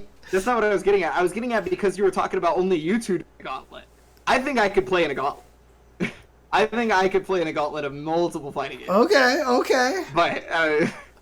Well, what about you? What about you, Tubo? Like, what do you consider your game? I don't know. I mean, I guess the one that gave me life in the FGC would be Marvel 3. Okay. But, I mean, I'm also tying commentary into that as well. Mm-hmm. Like, I think the highest I placed at a major was 13th, or maybe, yeah, probably 13th or 17th. Okay. Nice. Like, so I never broke a top 8 in Marvel 3, so that sucks. I won some tournaments in Marvel Infinite, but that was like when it first came out, so I don't even count that. I was just more experienced than most players. Yeah. But I think the game I've had the most tournament success is either KI or Street Fighter 4. Okay, yeah, that makes sense, because you were really heavy into KI at one point. Yeah, I made fun of the whole scene because I didn't play the first 2 years of the game, and it took me 6 months to most of it. Oh, so you didn't even get in at the beginning then? Dude, I came in season 3. 3? Yeah, I came in. No, I came in season 3. When it came out on PC, that's when I finally played it.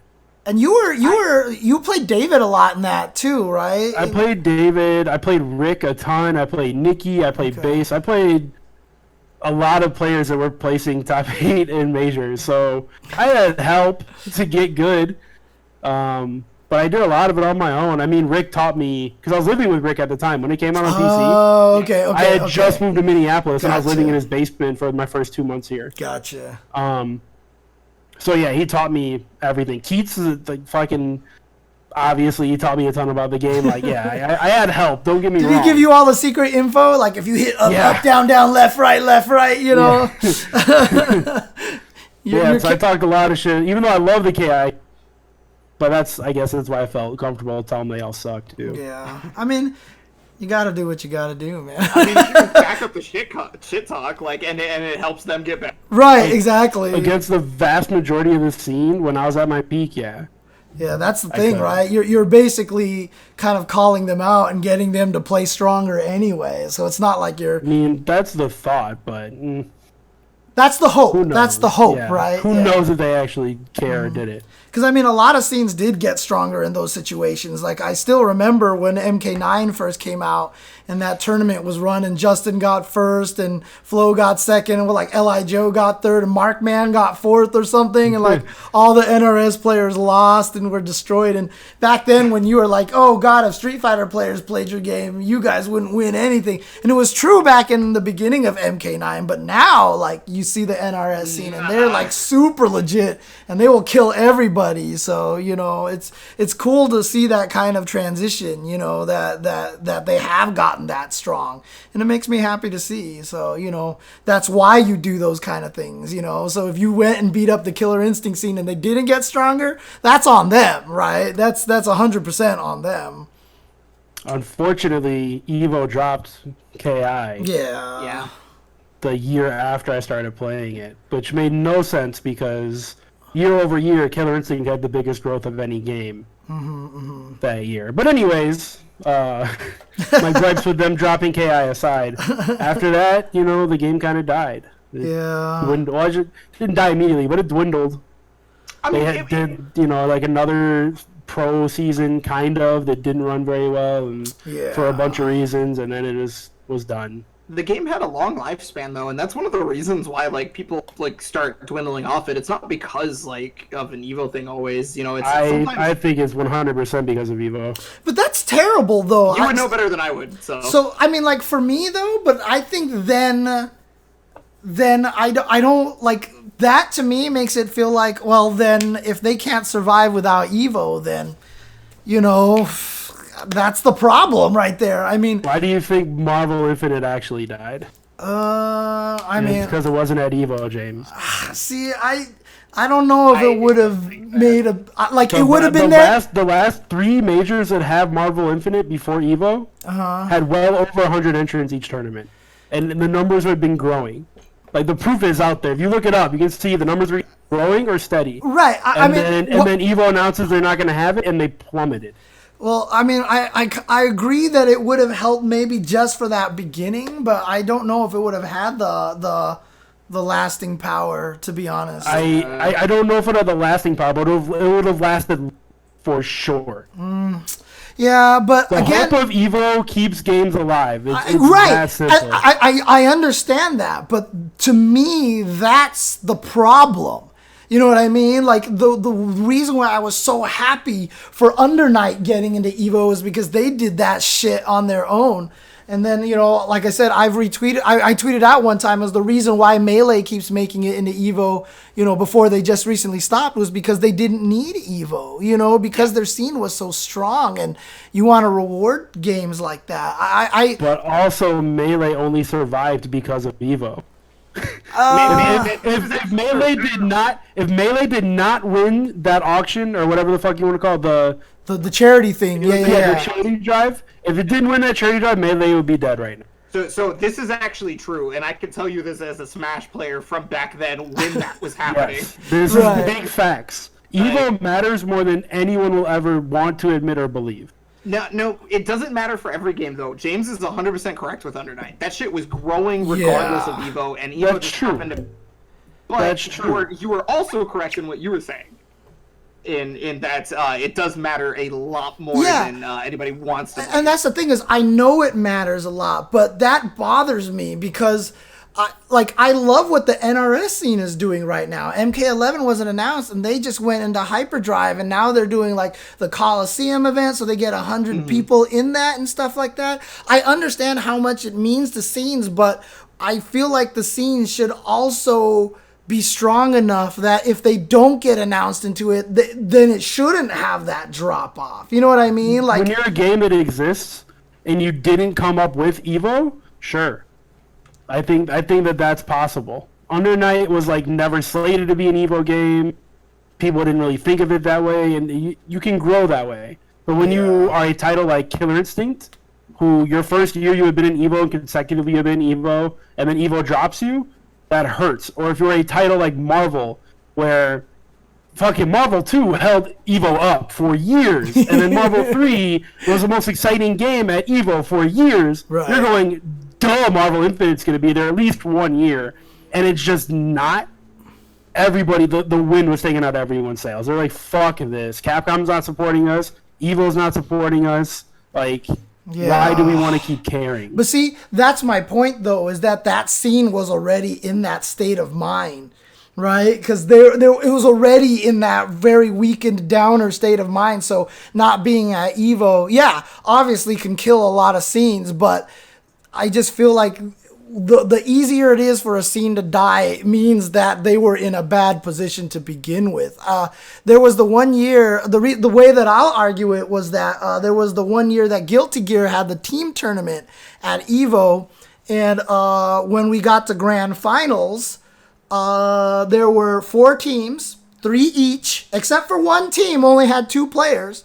So you just had to beat both of them to win, and it was the best testament on the planet from Japan and everything like that. And so there was 11 players slated for the top 8. It ran at 10 in the morning. It was the first game on Sunday to run. 2 people were there. 2 of the 11 players were there. And basically, we were just trying to contact everyone. This is including Flash Metroid and Marn and all these guys. Like, they all slept in, and they just didn't show up. And nobody showed up for the Guilty Gear top 8. And after we finally somehow managed to get everyone in, that was when Marn showed up in his pajamas and like in a fucking like neck pillow and stuff like that. Yeah. And, like after all that stuff happened, like Evo guys were mad. They were like, well, this scene obviously doesn't care. So, we're not having them next year. And so they didn't put Guilty Gear in there next year, and a lot of the Guilty Gear players got down, and then they were like, we're gonna boycott Evo and stuff. And I was like, fuck that. I was like, do the opposite, dude. I was like, throw a fucking amazing ass side tournament at Evo. And I talked to, like, Kugi was a big voice in the Guilty Gear scene at the time, and I was talking to him about it. I was talking about a bunch of stuff, and they were like, all right, we'll try that. And they did. They showed up. They ran this big old tournament. It was super loud. It was super hyped. They had more entrants in it than some of the games at Evo, and then they put it back next year. You know what I mean? Like, that's just the thing, is like, I feel like these scenes need to have more strength within themselves. And yeah, I totally get that Evo controls them, but that's my whole point, is that I don't think that they should. And I feel like if it doesn't, that shows your strength as a scene, and you're better off overall anyway. So that was a different time, though, James. Yeah, it was. It was a different time. But I think Under Night kind of shows that as well. What Under Night has managed to do kind of shows that it still can happen. I agree with the old man. I agree with James. It can happen, but it can't happen for a game like Marvel. Yeah, Marvel Infinite was in a bad situation to start with. Any game that's behind an IP, it can't happen. Doesn't matter how. There could be 1,000 people entering every Marvel tournament, and you still would deny it entry right now because all the shit that's going to go with the IP. And I also sometimes wonder if the reason why it wasn't there was because of Marvel. I have an idea of what actually happened, but I can't talk. That's fair. I'm just going to be real. I can't. Okay, that's fair. That's fair. So many behind-the-scenes things, as always. A lot of red tape. It's always red that tape way. in the FGC. And the best part esports in general. Best part about it is that everyone always thinks I know everything, and I swear to God I know nothing, dude. I know so little about all the shit that happens, because a lot of times I just don't want to know. It's nice to be surprised. I know that much. Yeah, but then also a lot of the times is if you don't know any of these secret shit, then you can't accidentally spill anything, and you can't actually, you save yourself a lot of heartache, too. Yeah, man. and you save yourself heartache. Exactly. Like a lot. A lot. You want to know the things that I know, James. You don't want to know the things that I fucking know. Dude, I'm going to have to switch our pictures next time. You're sounding like the old guy here right now, dude. The FGC is hardened me, man. Yeah, the FGC I came in this young, bright-eyed, 21-year-old, dreams of being the greatest. Seeing Mike Rock, seeing Gutex and Edma at, and just being like, Gutex? I am Gutex. Wow. Let's be friends. That's exactly how it happened, by the way. He said, wow, let's be friends. Yeah, ask him. He'll tell you. I can agree with you on that though, Brandon. Like the red tape changes you. Yep. Yeah, dude. It does. There's times where it's hard to not be bitter. God. About a lot of things. James knows because James talked me. James talked me out of like quitting a few years ago or whatever. That was at like at Portland Retro Gaming Expo. I was talking to you about. Oh, that's right. Yeah, that's right. I remember that. That was for the Tetris stuff, and yeah. I was there for Smash, and you just happened to be there, so I was like coming over to say hi, and then got into the spat. Yeah, man, I'm like the opposite. If you would have met me at that time, I would have talked you out of it. I'm like, you're making the right move. Get the fuck out now. You're like, get out while you still can. Man, I have people who like come up to me at tournaments or slide in my DMs or whatever and ask me for advice on how do I get involved and blah blah blah. All I can do is like give them generic advice because if I gave them real advice, it would crush them. It would absolutely crush them. I usually try to be as detailed as possible when it comes to that. Like, I try to help people as much as I can. I don't. Yeah, my advice would not help them. I only have my experiences to go off, right? I don't have your experiences. I don't have James' experiences, right? So I can only give them the advice that ended up working for me. But the problem is that's the advice that worked for me. Right. That may not be the advice that works for them or you or So it's like I can only give them an idea. Oh man. I mean, for me. I'm straight up with people. I mean, there was one time quite a while ago, someone asked me, he's like, how do I become a sponsored player like Justin Wong? And I was like, you don't? I was like, you don't. And he's like, but how would I do it if I did? I was like, win every tournament. Yeah. But I mean, a lot of people will ask me about stuff like, how to get into commentary and everything like that. And it's just, you have to be real with them, dude. You have to just let them know that that it's hard. It's this nowadays it's harder than ever, and you have to put in the work. You have to put in the work. A lot of people are always just like, I can be hype and da da da da, and I'm like, dude, everyone can be hype. It's when you have to commentate 8 a.m. pools at Evo with two players who clearly have no idea what they're doing in the game. Yeah, that's when you're gonna find out. That's when you're gonna find out what kind of commentator not you are. Just face palm for 5 minutes straight. Dude, those are some of my favorite matches these days because I really feel like I have a grasp on how to do it now. Yeah, I think last year at Evo was like a prime example of that. There was these two people playing BB tag. Neither of them could finish any combos, and like that was probably when I had the most fun that weekend, was commentating those matches. Because I was funny. like, these people, like in my head, I'm like, they're so dumb. But but my voice is not projecting that. I'm just like laughing and like trying to make it sound cool and everything like that. Dang. Now those guys are watching this right now and they're like, wait a minute. That was us, and now they No. One of those people came up to me at I think it was Frosty. Actually, one of those exact people. No. And they were and he was like, "Oh, you commentated my match at Evo. You made it sound a lot better than you were supposed to." And I was but before he said that, I was like, "Oh God, did I talk shit about you?"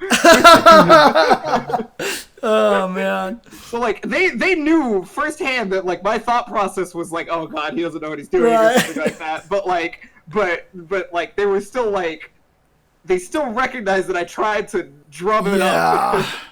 And that's the thing, right? So a lot of times for commentary, I mean, even the other hard parts too are the times when you're sitting there talking, you're waiting for a match, and then all of a sudden you hear in your ear, like, I remember there was a reality show for SportsCenter one time where they were just like, oh, okay, who's the next SportsCenter caster or whatever, and then they had people audition and they were showing how that works, and they would have people talking in their ear while they were saying stuff, and I was like, that's crazy. That looks super hard. And now that's what we do, right? I mean, we're literally doing. And sometimes I'll be sitting there talking, and then like Spencer will forget to turn off his microphone, and we're just like, dude, all the time. And then, but the worst part is when they come into your ear and they're like, "We're looking for this player. Keep." Killing time, kill time, right? Nice second impression, by the way. Yeah, I know.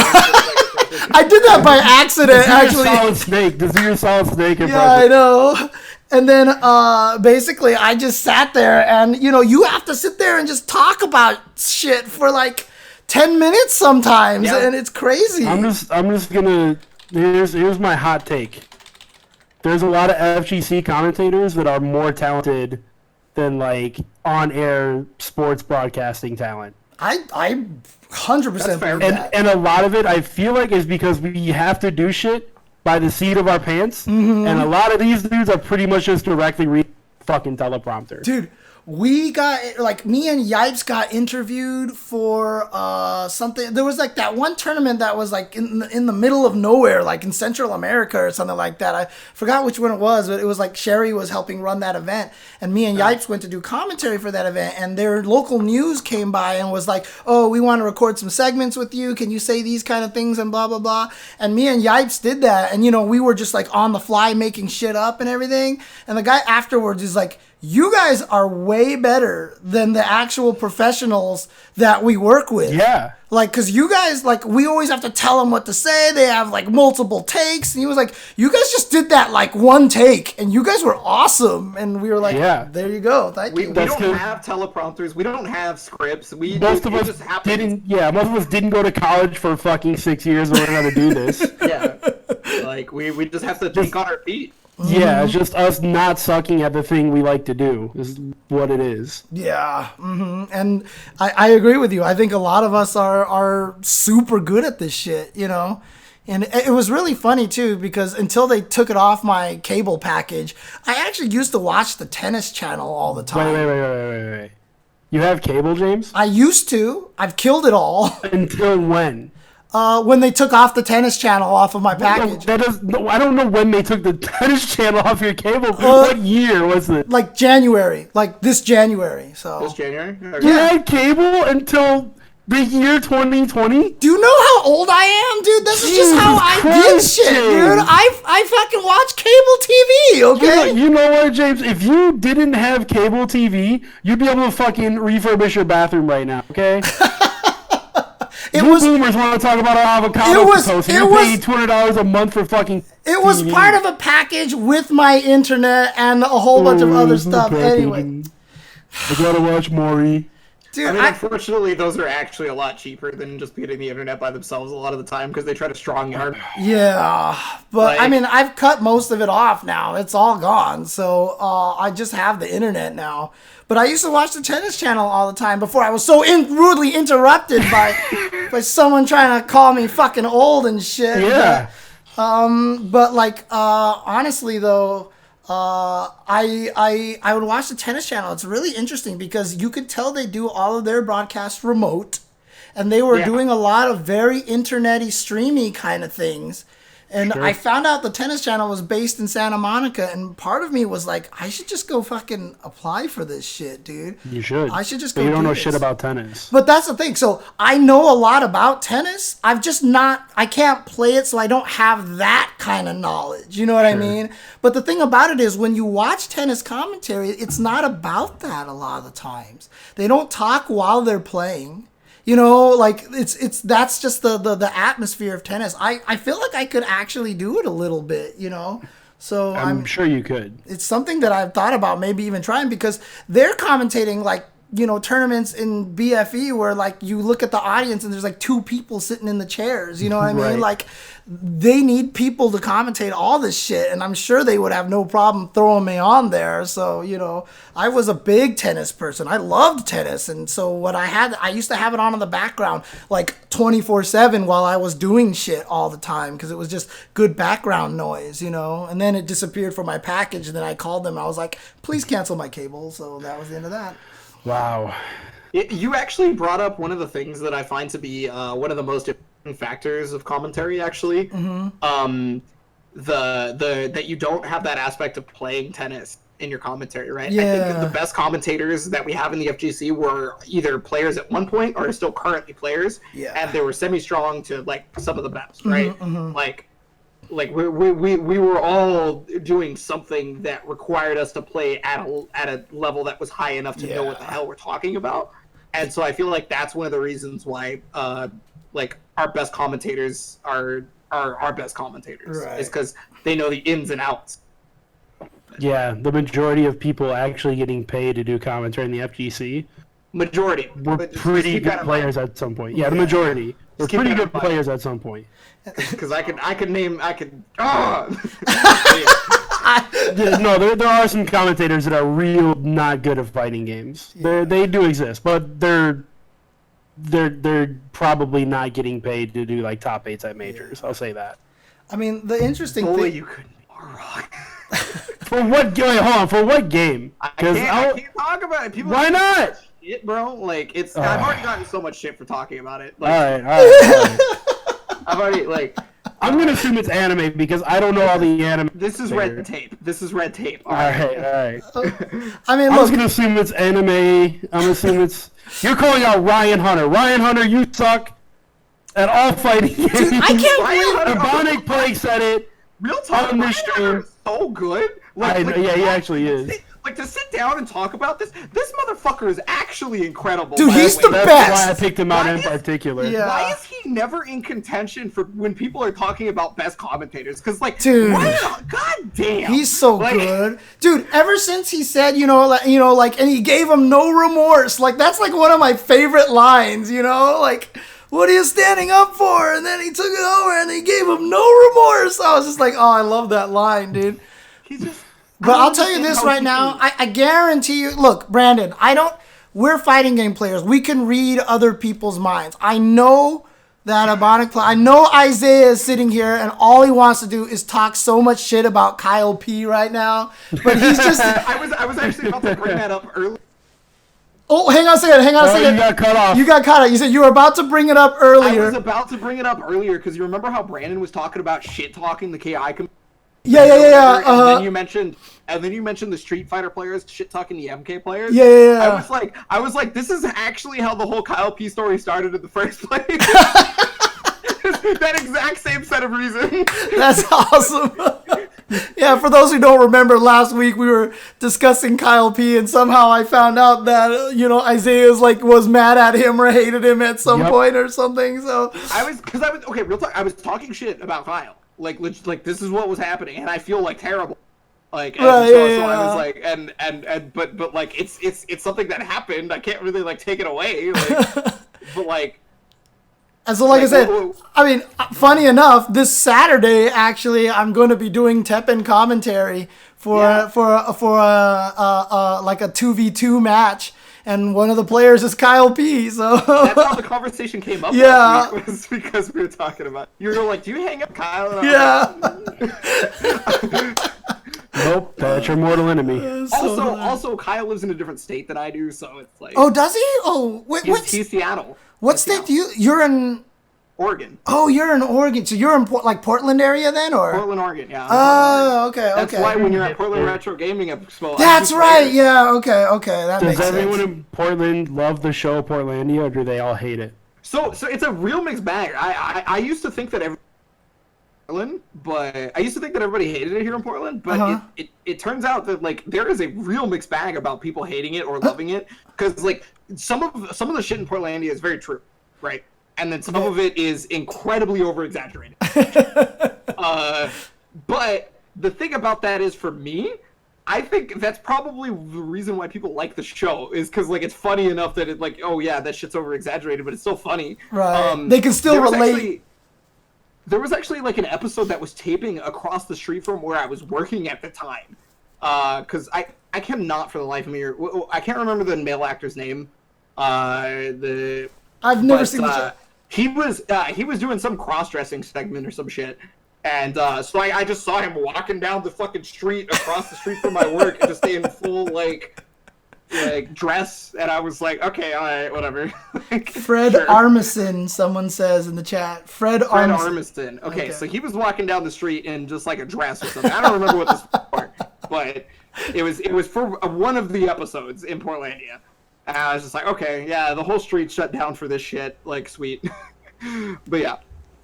It is a mixed bag here in Portland about Portlandia for whatever reason. I thought everybody here would hate it, because it's oh, you're making fun of us. Right, yeah. And we have so many fucking hipsters here that get offended when you mention that they're hipsters, dude. It's ridiculous. This is just white people, I guess. I don't know.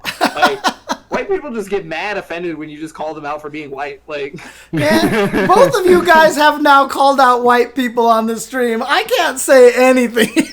Nope. I'm just gonna get ripped apart. Why can't you? I don't understand. I make fun of white people all the time. Dude, You're half white. Oh shit, you're right. Yeah, and I don't know if I've told you the story before that people tried to cancel me for like putting out a tweet about white people one time. So, you know, I'm not allowed to say anything anymore. Well, I can't wait to I can't wait to get those tweets tomorrow morning. Yeah, I know, right? Yeah, dude. Kappa's coming for you, James. Yeah, it's gonna be. I can't believe James Chen allowed these people that hate white people on his show. I know, James, right? And nothing's gonna be about us. It's just gonna be focused on James. Exactly, dude. That's 100% what it's gonna be, man. Jesus. All right, now I'm gonna jump off at this and end. I'm just gonna be like, all right, we're done. Yep. We're done. No more conversation. You know, it's for as unchained as we can be during this podcast, we can't be completely unchained. That's yeah. So I get it. I trust me. I hold back. Don't worry. Yeah, we don't look. It's more scary for me, right? I don't want to like pull an L.I. Joe and get banned for a day or anything like that. You know. Did he get banned? Apparently he did for streaming RE3 early. He didn't realize it, and so he got banned for a day, but he's back now. So, but you know, see, that's the thing is you guys hold all the power. If you say some crazy shit on my channel, I'm the one who gets banned here, okay? Yeah, look. We get it, James. You're more famous than we are. No! Damn it. I mean, I think I was partnered before James, actually. That's probably... might have been because of contracts, right? Well, when did you get partnered, actually? 2015. 2015? We got partnered... Well, okay. My jchensor channel, I never had that until we got Sajam and Tasty Steve on the UltraChen. So UltraChenTV was partnered. jchensor got partnered when Tasty Jam joined our group for a little bit. So that's probably true then, because I can't remember what year that was. But I didn't even stream on jchensor. It's crazy because the only reason why I started streaming on jchensor is because UltraChen was going to be reserved for the team, and then we all had our individual channels, and then that just all fell apart. But I had built up this whole base here on jchensor, so there wasn't reason for me to stream on UltraChenTV, and then David now has just basically taken UltraChenTV as his channel. Yeah. So it's all kind of in a weird situation, but I'm the only one not partnered. Damn, feels bad. Hold that out. You're not partnered Hey, right you know now? what, man? Keep grinding. You know, commentate your locals. Build a resume. Brandon, please. Fuck, man. Literally. I'm gonna. You know what? There's a lot about that's true. You know, there's a lot about. You do need to keep grinding. You do need to commentate your local. You do need to build a reel, right? Absolutely. But if you sit there and think for a second that clout doesn't have something to do with it, Yep. even a modicum, an iota of something to do with it, Hey, look. you do not know how it works. So, Isaiah, now I have to do is say is like, hey, I'm on the Generation Spacing podcast on jchensor's channel. So there you go. Right, I'm hanging out with the jchensor. Do you know who that is? World famous Tetris commentator. Exactly, dude. Exactly. I call people's sisters their moms by accident, you know, and that was the end of the Tetris thing. Like the guy who won, 16-year-old kid, like an Asian girl ran up to him to congratulate him. I saw her from behind. And so the kid's 16 years old. So I'm like, okay, it's got to be the mom, you know. Yeah. So I was like, oh, his mom runs up, and then she turns around, and I was like, fuck. I was like, fuck. I mean, her sister, and dude. And the craziest thing about that too is that do you know who? You probably don't know who Kevin. Actually, Kevin and Bean. One of them lives in Seattle or something. But they run a radio. They used to do a morning show here in Los Angeles, which just recently got canceled, unfortunately. But like, I used to listen to them all the time. One of them is obsessed with ESPN The Ocho, and they played that audio clip of me calling the mom, the sister, on there, and I was like, oh fuck, like I'm on Kevin and Bean, that's awesome, you know, even if though they're making fun of me for fucking that up, but I was like, this is hilarious. And yeah, that was a cool moment too. But yeah, I mean, like, I saw her, I was like, sister, mom, sister, I think I can't tell they're Asian, you know. And I actually talked to her afterwards, and I was like, I'm so sorry I called you the mom. And she was like, at least you didn't say girlfriend. And I was like, hey, that's true. I was like, good that shit. would have been terrible. Good shit. Or fantastic. Yeah. You know what else is fantastic? DJ Blue is subscribing with Twitch Prime. Thank you. All right, fake jam. Yeah. Did you just call him Fake Jam? Yeah. Everybody does. Really? I was. Well, no, okay, not everybody. I mean, Everybody always says it's like I'm trying stuff like that. I was just like, I just happened to be doing like segues around the same time he was, but like I guess they weren't as good, right? Like, yeah. DJ Blues asks is this a weekly thing? Yeah, every Thursday at 9 p.m. Pacific, 12 a.m. Eastern. Yep. that's right. Look at you being all, thorough and professional there. Yeah. You gave the Eastern and Pacific time. Good Yeah. shit, dude. The old man is proud of his son. Look at this. Yeah, I know, right? Definitely. I'm just like, oh, he's growing up so fast. God, I cringe every time I call you an old man. I'm sorry. I don't. Dude, You why? shouldn't. I He's am an old old. as fuck. I'm an old man, dude. I am He's an old man. legitimately old. And once you hit 40, dude, that's it. Nah, dude. For me, it's 70. I can't. What? 7? That's 30 years after old. You're ancient. You're dead at that point. Damn, dude. Except for, and I'm gonna say this, except for Bernie Sanders. But let's keep going. Bernie is eternal. Bernie is an eternal god lord. Yeah, I know. Yeah. He's God. a deity. No, actually, I'm not going to say any of that. It sounds like a Trump supporter. Yeah, I know. Yeah. We probably should. Lord Emperor God Trump, and they fucking mean that. Yeah, everyone Dude, talks you about remember- his health, and he's not the one coming down with dementia right now. I'm just gonna say that, okay? Yeah. Do you remember the old when it was Hillary versus Trump in the debates and stuff like that? And on talk shows and shit like that, they would get fake evangelicals to go on the show, and they would say, if Jesus came back today and said I had to do something, I would say I would need to check with Trump first. What? That was an actual quote. I had not heard. From back then. They got fake evangelicals to get on to talk shows and to say that his word was higher than Jesus. Oh, Jesus Christ! Oh God! Yikes. Yeah. Just throwing that out there. This is one of the reasons why people got brainwashed on this shit very quickly. Is because they were like, oh man, we were doing. Pastors believe it, and the pastors are the word of God. We were doing so good talking about happy things right now, and now all of a sudden I'm depressed again. Thanks, Isaiah. I love making people depressed. It's all I do, really. I mean, I just do it with a smile. You're depressed. I'm depressed, but you can't tell. Fuck. All right. Thanks, guys, for watching. No, I mean, honestly, it is 11 o'clock over here. It's 1 a.m. for Brandon over there. I don't want to keep him up too much later. Funny thing is, James, I don't have a job anymore, so I can do whatever the fuck I want. This is getting worse and worse here, dude. We're just ending this on the absolute worst path right now. I got depression. Hey, guys, if you want to see more of our depressing tweets, you can follow us. I'm at James is at jchensor, CHENSO. And Isaiah, you want to plug yourself? I am at EbonicPlague BB. You guys can see our Twitter's at screen right there. Gotta thank it. God damn it, I love this podcast. Now, what's your guys' Twitch channels as well?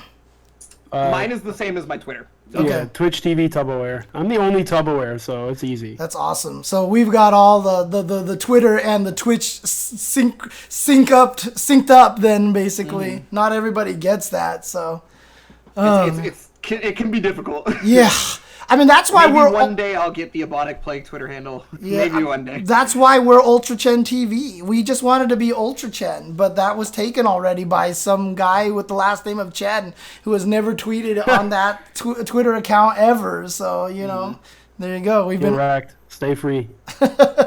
Exactly. But there's no jchensors out there. Nobody ever has this because this name is just completely random and there's no way anybody would come up with this nickname because even the way that I came up with it was a crazy way. So, thank you, Rain. That's awesome. And DJ Blues, both of you guys enjoying this little podcast here. So, I actually do need to go to the grocery store and buy some supplies. That's part of my plan for tomorrow. I gotta wake up, unemployment, and then grocery store. Yeah. I'm good. I don't need shit. I got all my shit stocked up. People have actually told me that apparently freelancers might be able to apply for unemployment. It's not might, it's for sure. That bill passed. For sure. That happened. It's not in place yet, though. The bill's not in place yet. I mean, it's passed. It's good to go. They just haven't shoved it into legislative or whatever the fuck next. But gig workers are going to get unemployment soon. Mm-hmm. So you and I, James, we can get this. Okay, there we go. Yeah, that's true. You guys, that's a real thing now. I'm sorry, Brandon. I mean, if I wanted to apply for that, I could, but I wouldn't get much. But it doesn't. I mean, because if you can get this other job and then just basically tell the other company to fuck off, then you're better off anyway. So that's what the plan is. It doesn't even We're matter. all hoping for you, man. I'm gonna make so much money if I get the job too. Dude, that's awesome. I'm glad to hear by so that, much dude. money, I mean like $50K, but to me, that's like so much money. That's a lot of money to me. That's a lot of money to me too. Yeah, it'd be nice, man. Yeah, the freelance life is definitely not making anywhere near that much. Let's just put it that way. So Okay, but the thing is that we knew that going into it. Yeah, I knew that. But I was hoping it would get like better as time went on, and honestly, just being a homeowner makes it really hard. It makes it really, really hard. So, and then I just kept running. I mean, like my car got totaled, so I had to buy a new car, and then I had to do the roof thing and all this stuff. It's just like, it's crazy how many things that run into this shit, dude. So yeah. Speaking of running, we're running way past time here. Yeah, exactly. Babbling on. All right. But we already need to sign off. We should cut it. yes, thanks guys for tuning in, and this time we get to say goodbye with TuboWare in the screen over here. So thanks guys for tuning in. Thanks guys, you two, for coming in and hanging out. And I know it's late for you, Brandon. So maybe tomorrow you can do some more coronavirus hangouts and stuff. Or No. She's busy. I was actually texting her. She's busy tomorrow, but I think we're hanging out Sunday, maybe? I don't know. Jesus. All right, get it. All right. Good luck with that, dude. Get it. Later. Thanks, everybody. All right. Peace out, guys. Have a good night.